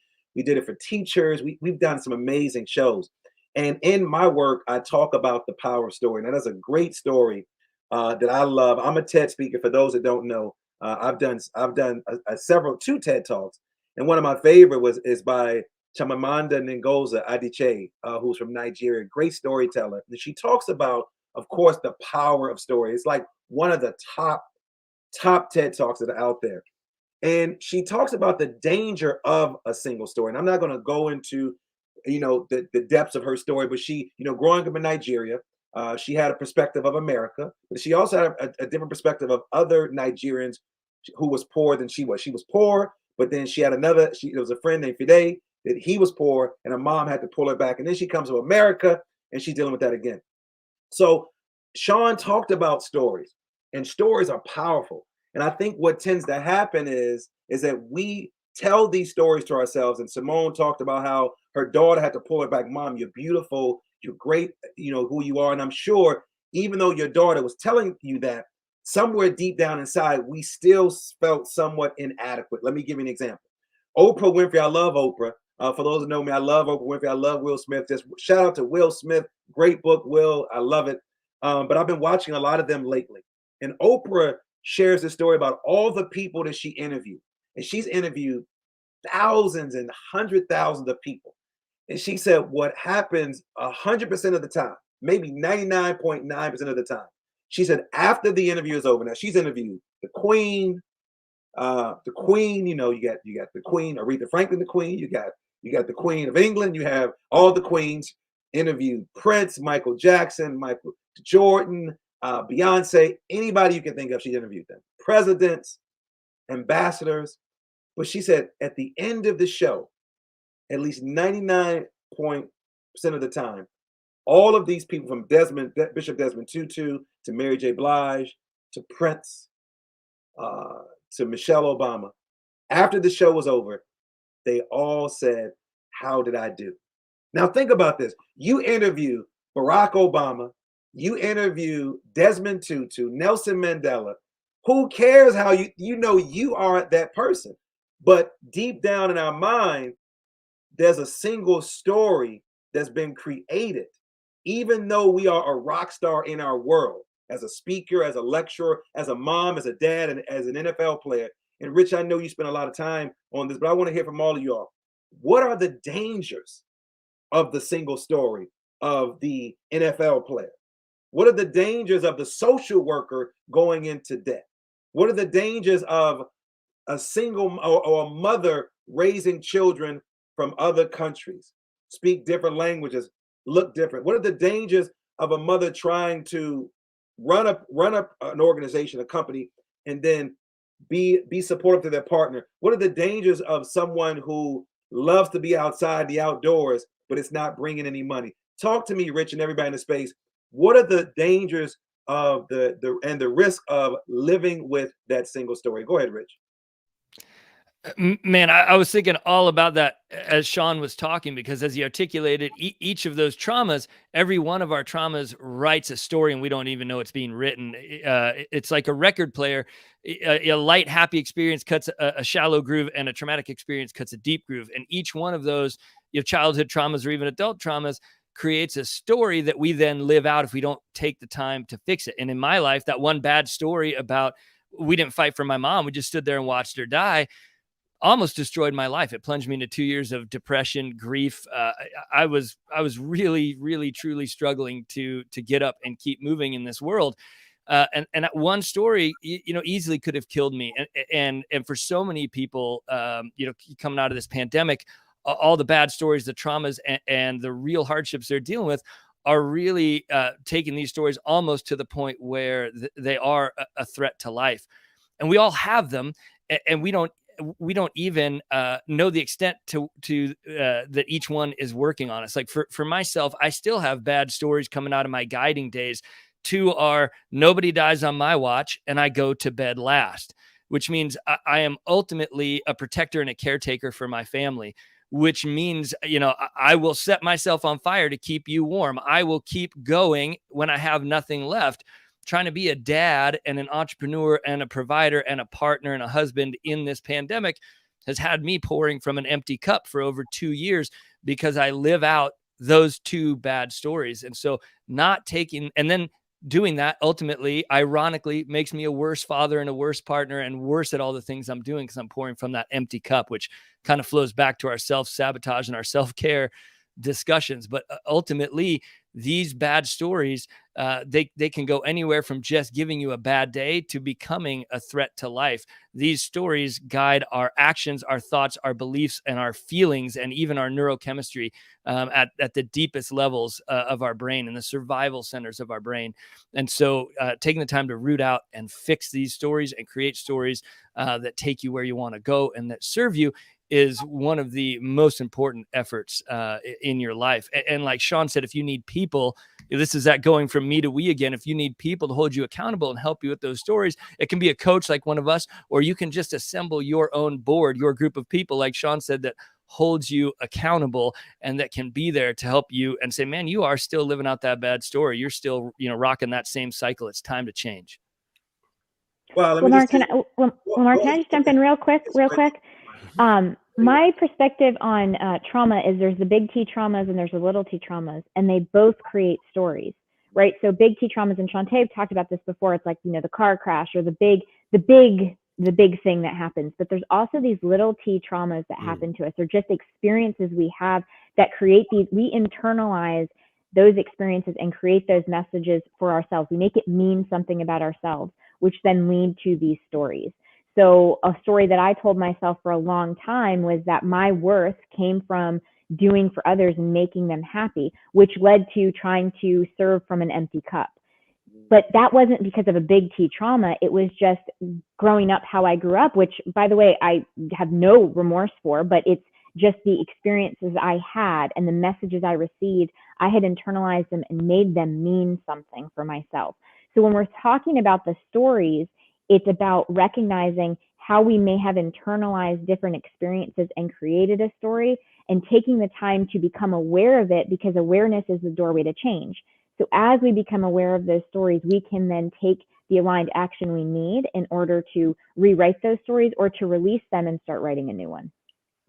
Wow. I love that. I want to just chime in real quick, and then Sean, I heard you about to say something. You know, as we think about this danger, this risk of a single story, this one perspective is that it can lead us to default assumptions, conclusions, and decisions that may be incomplete and may lead to misunderstandings. I think quite often in the world that we're in, one of the things that she says in her TED talk is that she talks about stereotypes. She said the issue with stereotypes that they're incomplete stories. And I thought about that because when you look at our cultures, you can say women do this, men do that.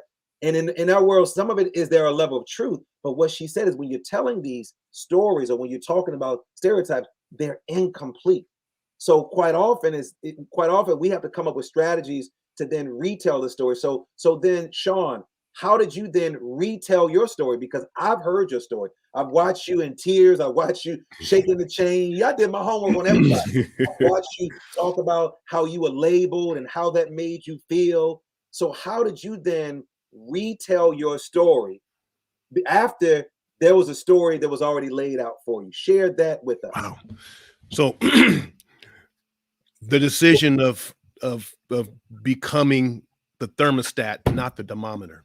This right here, the story to me is the crux of empowerment. This is it right here, is that you have a strong internal focus. You have a strong internal locus versus an external, which is, and if I can get kind of edgy here, society doesn't like that. Society doesn't like a person that has a healthy sense of self.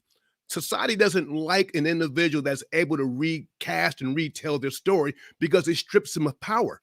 Because if you have a healthy sense of self, then guess what? You're not going to blow all your money. You're going to have healthy relationships. You're not only going to produce, you're going to reproduce, which is a totally different mindset and an actual mind shift. I was able to shift and to make that change, as I alluded to earlier in my story, is that you're right. I won't be successful. You know, I didn't grow up here. I don't have this. I'm not a great athlete. You know, I stutter. I wrote down a list of like 20 things that deemed why I would not be successful. But I went all the way back. And said, but the crux and the essence of who I am, one of 6 million sperm cells, okay, I am a winner.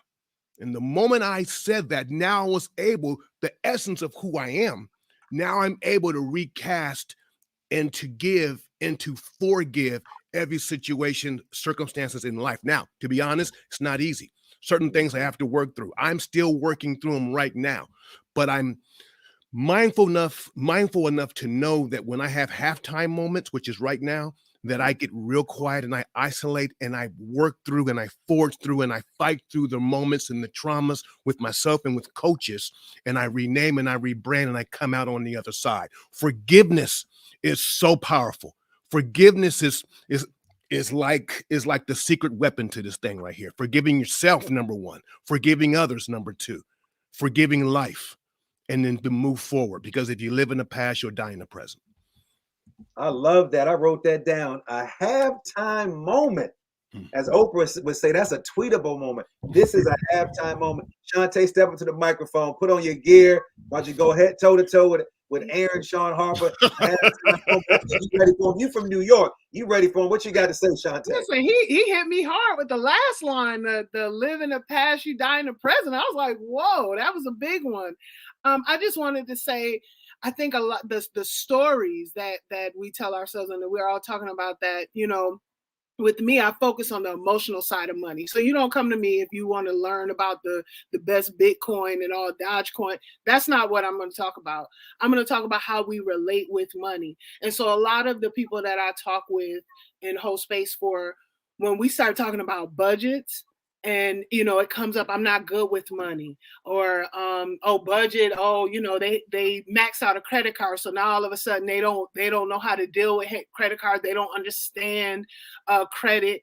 And these are the stories, those little small little slivers of their story that they continue to tell themselves, that keeps them running away from having a healthy relationship with their finances. And it's so totally possible. And a lot of times it's about showing them where they are successful in their lives and how we can use those same tools that they're using in other parts of their lives and using our finances. I heard someone say before, and I still cringe when I hear it, where they say, the way you do one thing is the way you do anything. I totally do not believe that, right? So, because I'm good with finances, but then when we start talking about count calories, I'm like, that's not my strong suit. So, I think but I try to use those same philosophies and say, you know what, if I could write down my budget and everything that I need to go out every month, every week, I could do the same thing around health, right? And so it's about shifting those thoughts. And I love what Sean was saying around really forgiving ourselves and looking at the things that we've done that happened to us in the past or that we've done as just lessons and opportunities for growth. If you max out a credit card, now you know what not to do. And now we can move forward on how to use credit to our advantage. And now we know how to create a plan of action. And maybe you'll keep other family members and other people in your life from doing the same thing. So sometimes we just live in that secrecy of shame that if we get out of that, we break free and we help so many other people. So I just wanted to add that too.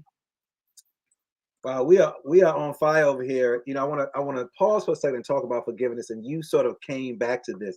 As Sean was talking about forgiveness, I was thinking about a quote that says, "Forgiveness is the fragrance the flower leaves on the heel of the one it's been crushed." The fragrance. And so, Kamini, I want you to talk about this concept of forgiveness in your own personal and your professional life. So I actually love that Sean brought this up, because forgiveness really is, it can be an anchor. It can keep us stuck in one place. Self-forgiveness first. And Sean even said this, forgiveness of self first and then forgiveness of others. Because what happens, and this goes back to the stories we tell, when we're telling ourselves these stories and we're reliving them, really what we're doing is not being able to forgive ourselves for choices that we made. And it's about recognizing that as humans, we are doing the best we can. And so we're making choices and decisions for ourselves with the information we have at a given time. And then it's about recognizing, as we grow and we evolve, we might look back on that and say, oh, maybe I shouldn't have made that decision. But instead of anchoring back and holding ourselves to this place of I have to blame myself or I need to shame myself or guilt myself, it's about how did I grow from that situation? Because it's really, we can't judge ourselves with today's information for choices that we made previously. So self-forgiveness is that very first thing that starts helping us move out of these stories that we seem to be stuck in. And from that place, we can start forgiving others. And I always say that forgiveness of others is not really for them.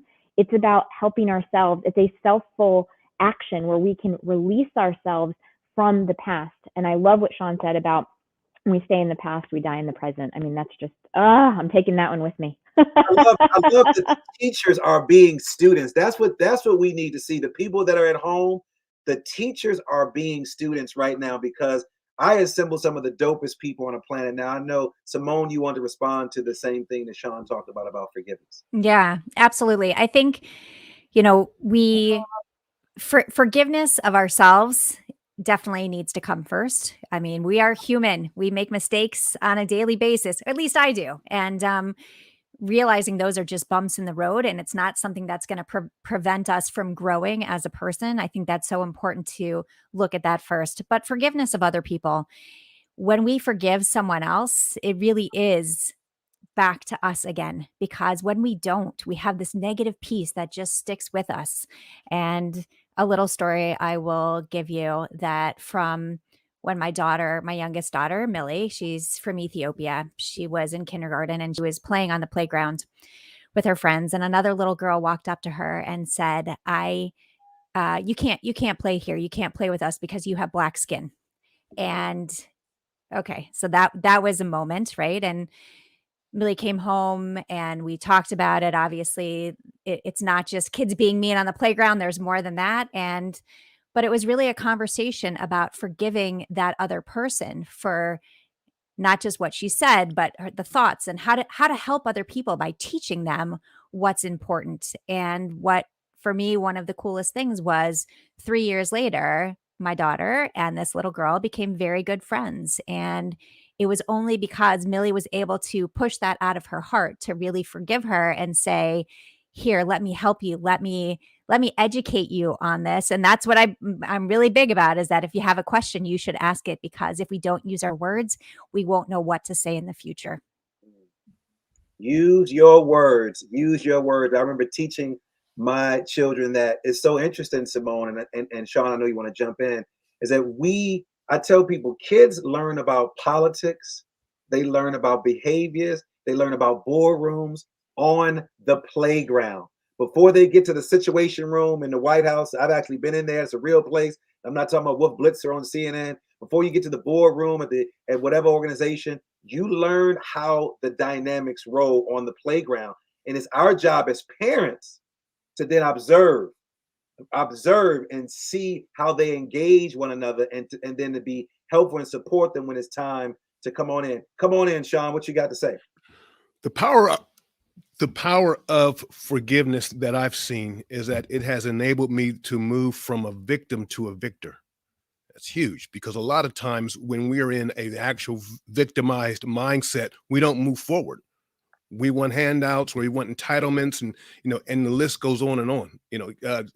True story. Like 2 days ago, and this is like, whoa, I'm about to blow this thing up, so don't get mad at me. But 2 days ago, I'm walking in a proposal. On the phone, I got the contract. Mr. Harper, come down. You received a contract. I walk down, my wife and I, my queen and I. We go, and I'm looking at the man. I see the man talking. He comes back over. He says, the contract is no longer available for you. He's not here. I'm looking dead at the man. He's not here. And I know what happened. And, if you all put 2 and 2 together, you know what happened. Now I have to make a decision. Now I can walk away offended. An offense opens the door for every evil work. You can trace a lot of disorders back to unforgiveness and offense. Or I can forgive, and I can release, and I can bless, and I can move on. Now I take that as a microcosm for the entire color issue. I don't use the word race, because it's only one race, the human race. That is the biggest con of all.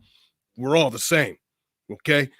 But to release different people from obligations or past wrongs is huge, because it empowers you to move forward. And that is something as a African-American man, as a man of color, that's something that I had to put into my repertoire when I come across the topic of different color issues, is that I have to, because I found myself over the years becoming very embittered by that. But moving past that and moving in that, it has surely empowered me from being a victim to a victor. Speaking of Victor, I think Mr. Rich Curtis wants to jump on in as well. It's hot, folks at home. I told you, at the right place at the right time. Let me just pause for a second before you jump in, Rich. I don't know what's happening with my phone is over here blowing up. I don't know why people sending me text messages as if I'm not running a show.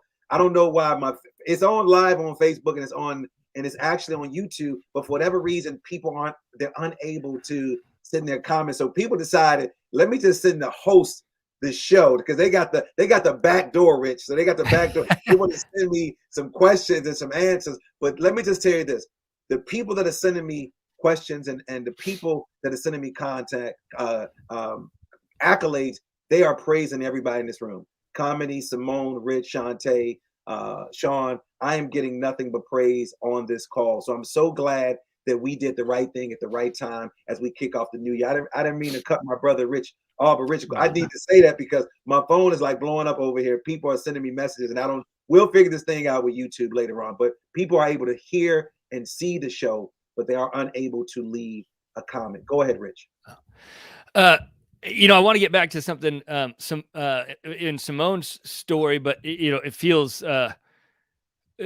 hard to rush on and gloss over the story that Sean just said, because that's so of our history and of the moment. And that's sort of why in the beginning, when I was talking about moving from me to we, it's easy for me to say that's not my problem. And when we make that me to we shift, then that is 100% my problem. Your problems are my problems. Your struggles are my struggles. And coming together in a group like this, if we were to give this group of 6 individuals a problem, we're going to come up with such a better solution than if we gave it to either one of us. So thank you all for sharing your knowledge and your struggles so that the people at home are getting this today.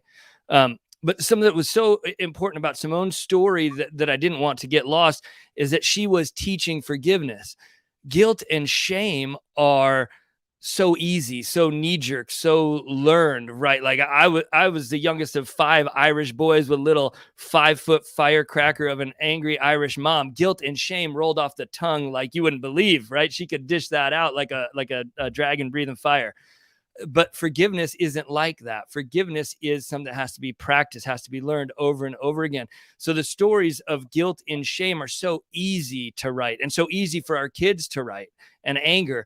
But stories of forgiveness, those take work and time and focus. So by taking the time to try to help your kids work through and develop that muscle of forgiveness, and stories around forgiveness being the goal rather than retribution being the goal, is so important. There are stories that are easier than others for us to internalize. Guilt and shame, we're just wired for it. We just eat it up. But forgiveness is something that has to be worked at and taught. So I commend Simone for taking the time to teach that and sharing that story, and just want others to focus on, if you're rewriting your stories, really actively working on stories of forgiveness and putting in the hard work is so important.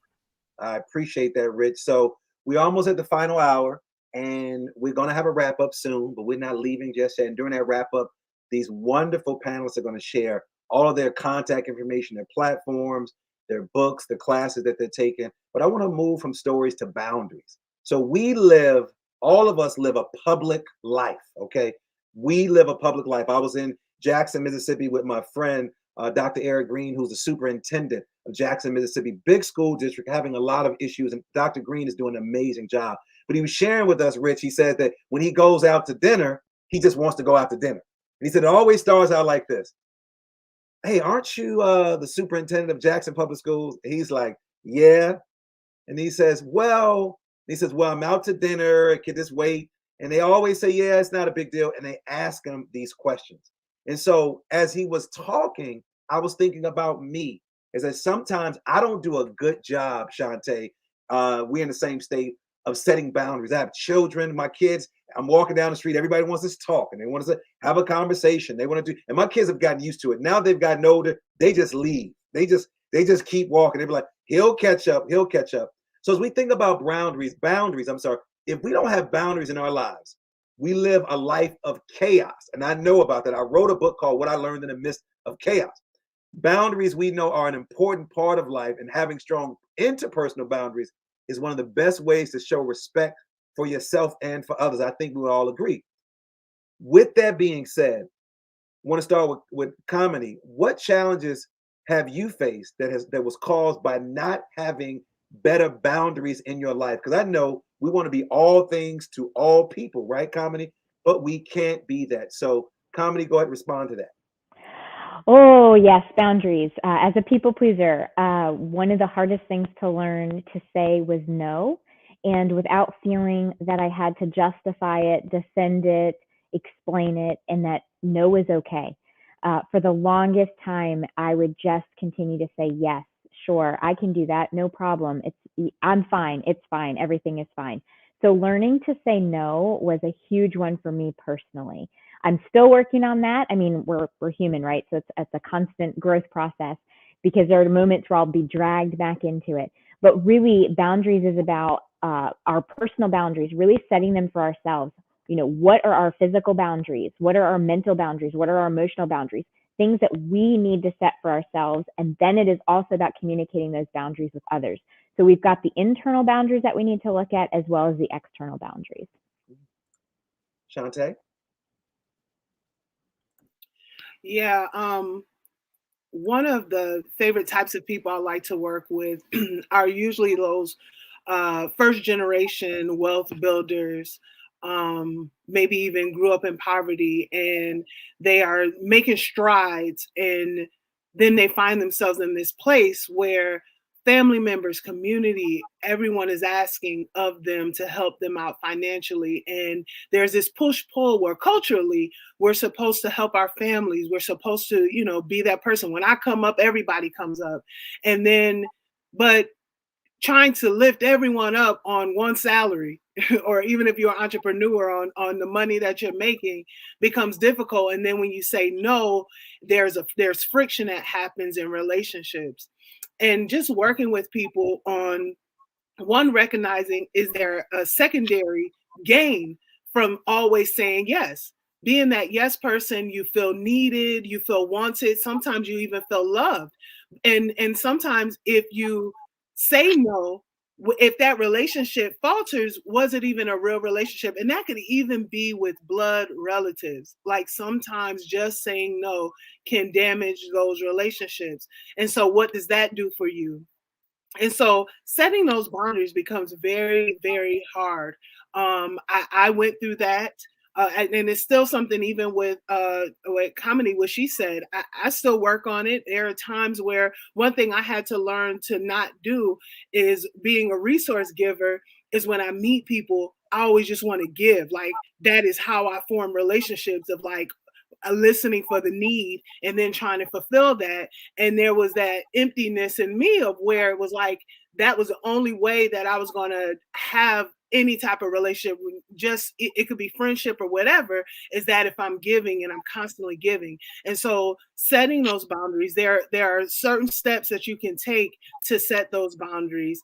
But it is important. Those are like my favorite types because it's something that I really struggle with and constantly work through, and evolve with. Is those are the type of people that I really like to work with, those that are having those issues with setting those boundaries and learning how to say no.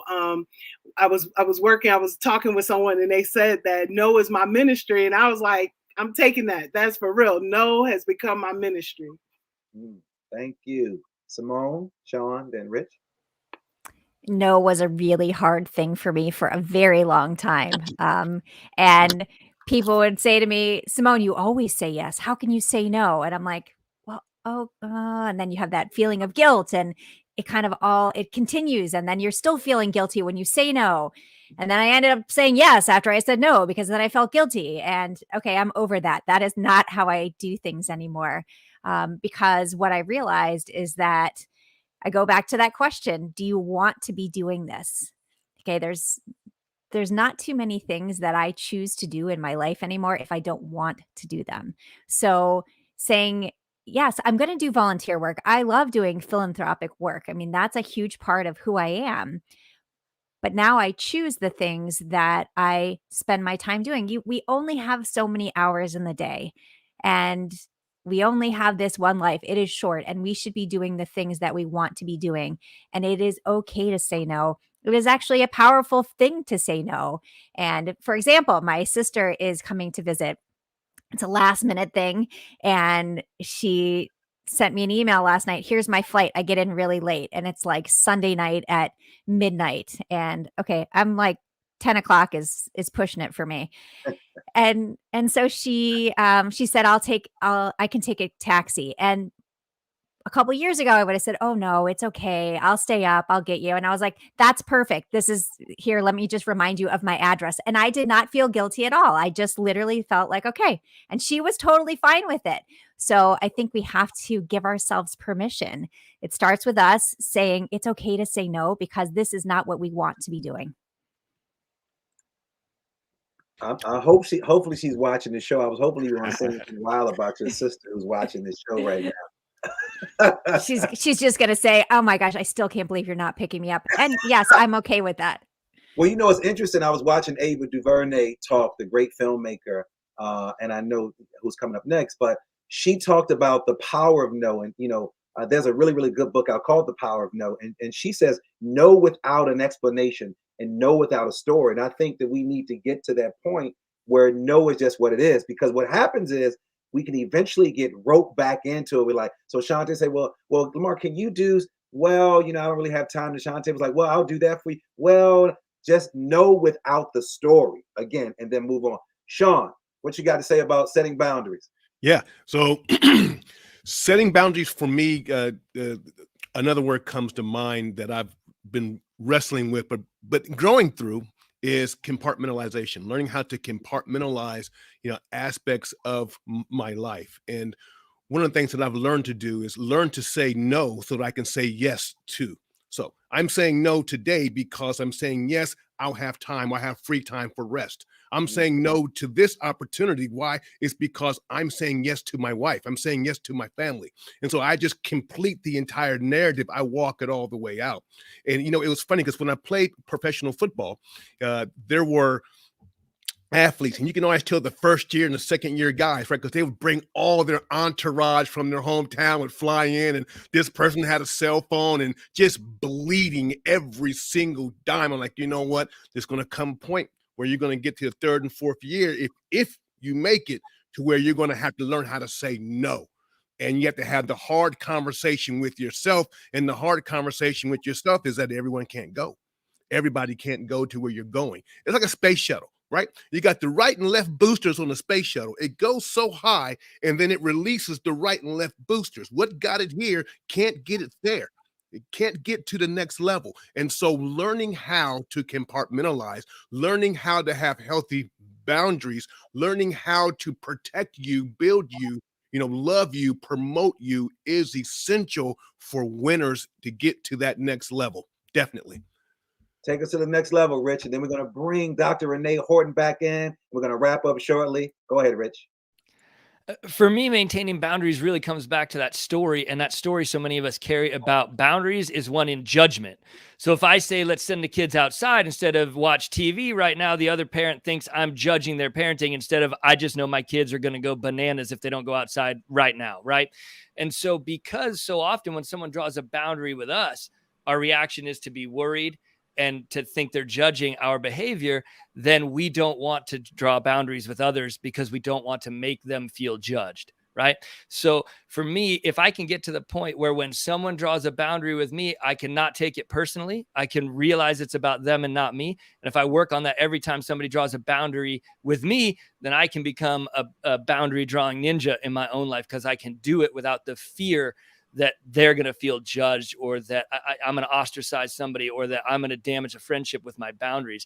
If I can get to the point where I'm neutral about your boundaries and I know it's for your benefit and it has nothing to do with me, then I can feel that way when I draw my own. Well, I just want to say I'm so glad that nobody said no to me. Well, actually, a couple of people did say no. I don't know why they said no. They told my producer and my assistant, Carrie Mattia, no. I don't know who those people are, but I'm so glad that Sean, Comedy, Simone, Rich, Shantae, and Dr. Renee Horton did not say no to me. So Dr. Renee Horton, you're joining us. You were in the green room. I want to hear your concept of when we talk about creating boundaries. The one thing I know about Renee and I have been friends for a very long time. Tomorrow we're going to be finished up on time. You're going to use up all my time. Girl, this is not NASA, okay? All right. This is not a countdown. Just sit your behind. I know you used to tell us. Sean got me all pumped talking about them boosters and stuff. I was like, "Ooh, Sean, he got it right." Ooh, yes. Okay. What I love about Renee is she's so real. Like, first of all, she got so many degrees that just blows me away. And when I'm walking, when I'm in spaces, she said too. When I walk with her and I'm certain spaces with her, I'm just blown away. This girl, she really works for NASA. Like people wear all these NASA shirts and everything.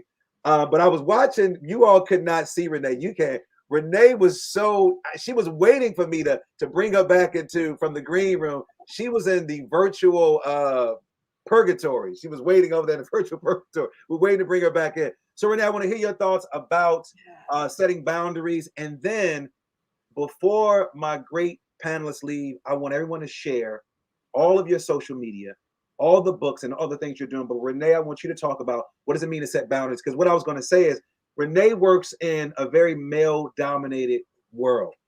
And so being a woman of color, woman of color from the South, woman of color who has natural hair or sometimes no hair, a woman of color who has a different ability. I don't like to say disability.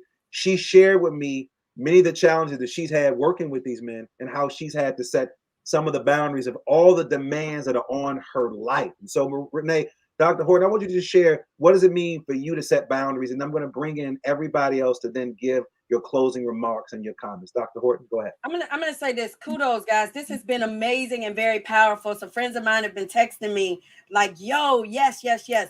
But boundaries have become so important in my life over these last 10 years that saying no, you know, my girlfriend was like, create a fake email account, and you don't have to say no, because I still struggle with that, with saying the no, right?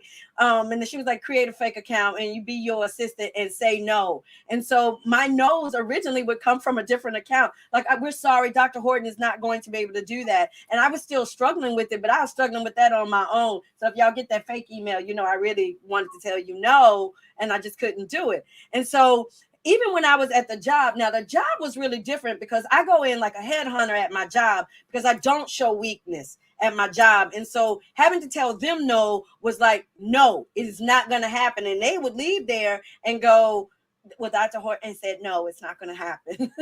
You know, so I was okay with saying no in my job because I do understand it's life or death, right? That somebody could die on something that I kind of fudged on. But when it came to me personally, I was trying to give everywhere and give everything until I had absolutely nothing else to give. So when Rich said, I felt that, Rich, when you said you were pouring from an empty cup for 2 years, I felt that because I know what it feels like to be pouring from an empty cup. And so I had to start saying no. And my girlfriends would say, Renee, how many speaking engagements do you have?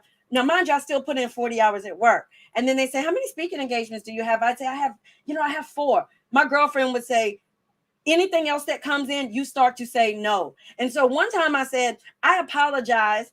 I apologize, but I can't do that. And it was like, they were asking me in July to do something in November. And I said, I apologize. I'm booked up through the end of the year because I don't do anything the month of December. So I'm booked up through the end of the year, but I can do it in the spring.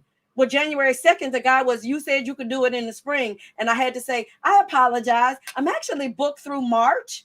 Can I book you in April? He was like, I want my date today. Pick my date today. But that no became important because there were times where I would fly back in and be home for 24 hours. And then I was leaving back out. My daughter was in high school. And she finally said to me, I do not like being your daughter. I want to resign. And I was thinking, what? But this was the second time this kid had quit on me. She quit on me during my PhD. She literally woke up and said, I want to leave your PhD program. And she moved in with my mother. So this is my only daughter. She was my baby. And what I realized right then was, like Sean said, I needed to have some halftime moments in there. And so I started doing things a lot differently. And like Sean said, compartmentalizing. I speak 3 times a month outside of my job. It doesn't matter what it is, whether it's free or paid. It's only 3 times, except for Lamar. He always gets to squeeze in. But I speak 3 times, and then that is it. And I say, I'm sorry, we've already, and now I don't use the fake account, and now I don't apologize anymore. We're already booked for this month. This is where you can fit in if you want to get in. And then they say stuff, and I say, no, I'm just not going to be able to do that. Well, those are my boundaries. Well, we thank you for closing us out, Renee. I want Comedy, then Simone and Sean and Shantae and Rich to leave us with all of your contact information, all of your social media. Where can they pick up your books? Where can they find out more information about you? Go ahead, Comedy. First, Lamar, thank you so much for inviting me here today. I really appreciate it. In terms of reaching out to me, my website is comedywood.com, and Instagram, Facebook, Pinterest, all at the handle It's Authentic Me. So I'm reachable at any of those means. Thank you again for having me. Thank you, Simone. Hi, everyone. Simone Canego. You can find me on Instagram, Facebook, LinkedIn, and as of now, I think I've said this before, I'm the only Simone Canego in the world, so I'm easy to find. My website is simonecanego.com, and you can find my book, The Extraordinary Unordinary You, anywhere that with online, Amazon, Target, Barnes & Noble, wherever you want to find it, you can find it. Thanks so much for having me here today. Thank you, Sean.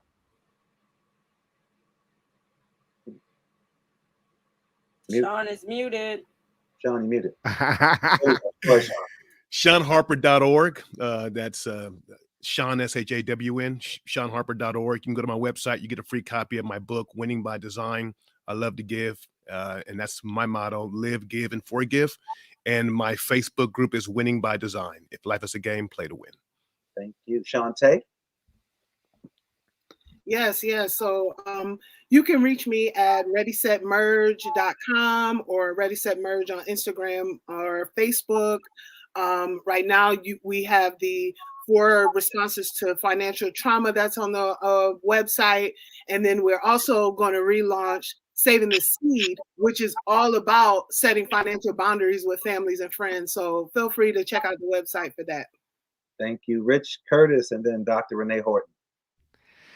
Easiest place to find me is at richcurtis.com. There's a link there to go find the book, but you can find the book directly on Amazon. It's Change Your Story, Change Your Life by Rich Curtis. It's the blue and yellow one behind my head there. You can find me on Instagram at Rich Curtis Guide, and on the website there, richcurtis.com, you can sign up for a free 1-hour coaching session to explore how we can get you unstuck, moving forward, and get your stories right. Thank you. Dr. Renee Horton. You can find me across social media at Renee Horton, PhD. If you punch it in, I'll pop up, I promise. The books are on Amazon. Dr. H Explores the Universe. There's 3 of them out: Mercury to Mars, Jupiter to Uranus, and A Visit to the Moon. So there we go. And book 4 will be out at the end of the year. That's who I am. Find me. Let's play together socially. Well, I want to thank all of you, Kamini, Simone, Rich, Shantae, Sean, and also Renee. I could not have done this without my super duper, my new producer, my assistant, Carrie Mattia, my cousin, Rita has been amazing with all the videos, with all of the logos. She's done a great job. I'm so proud and happy for that relationship. And everybody out there who participated in this show, listen, go to my website, soundbombing.com, become a subscriber to the show. Definitely check us out, become a subscriber to the show. We want to hear from you. We hope that you had a great time today hanging out with us. Our next show is going to be in April. It's going to focus on women again, because I just think women are dope. I think they're doing some amazing things. And so in April, we're going to do another summit in honor of Women History Month, which I think is in March, but I think we do ours in April. Listen, refocus, empower you 2022. I want to thank all of my amazing guests who joined me today, and all of you at home listening, be it on Facebook Live and also on YouTube and StreamYard. I'm sorry we could not take your comments. We'll figure that out sooner than later, but I appreciate you. Have a great day. Wherever you are, go out and do something for someone other than yourself today. Peace.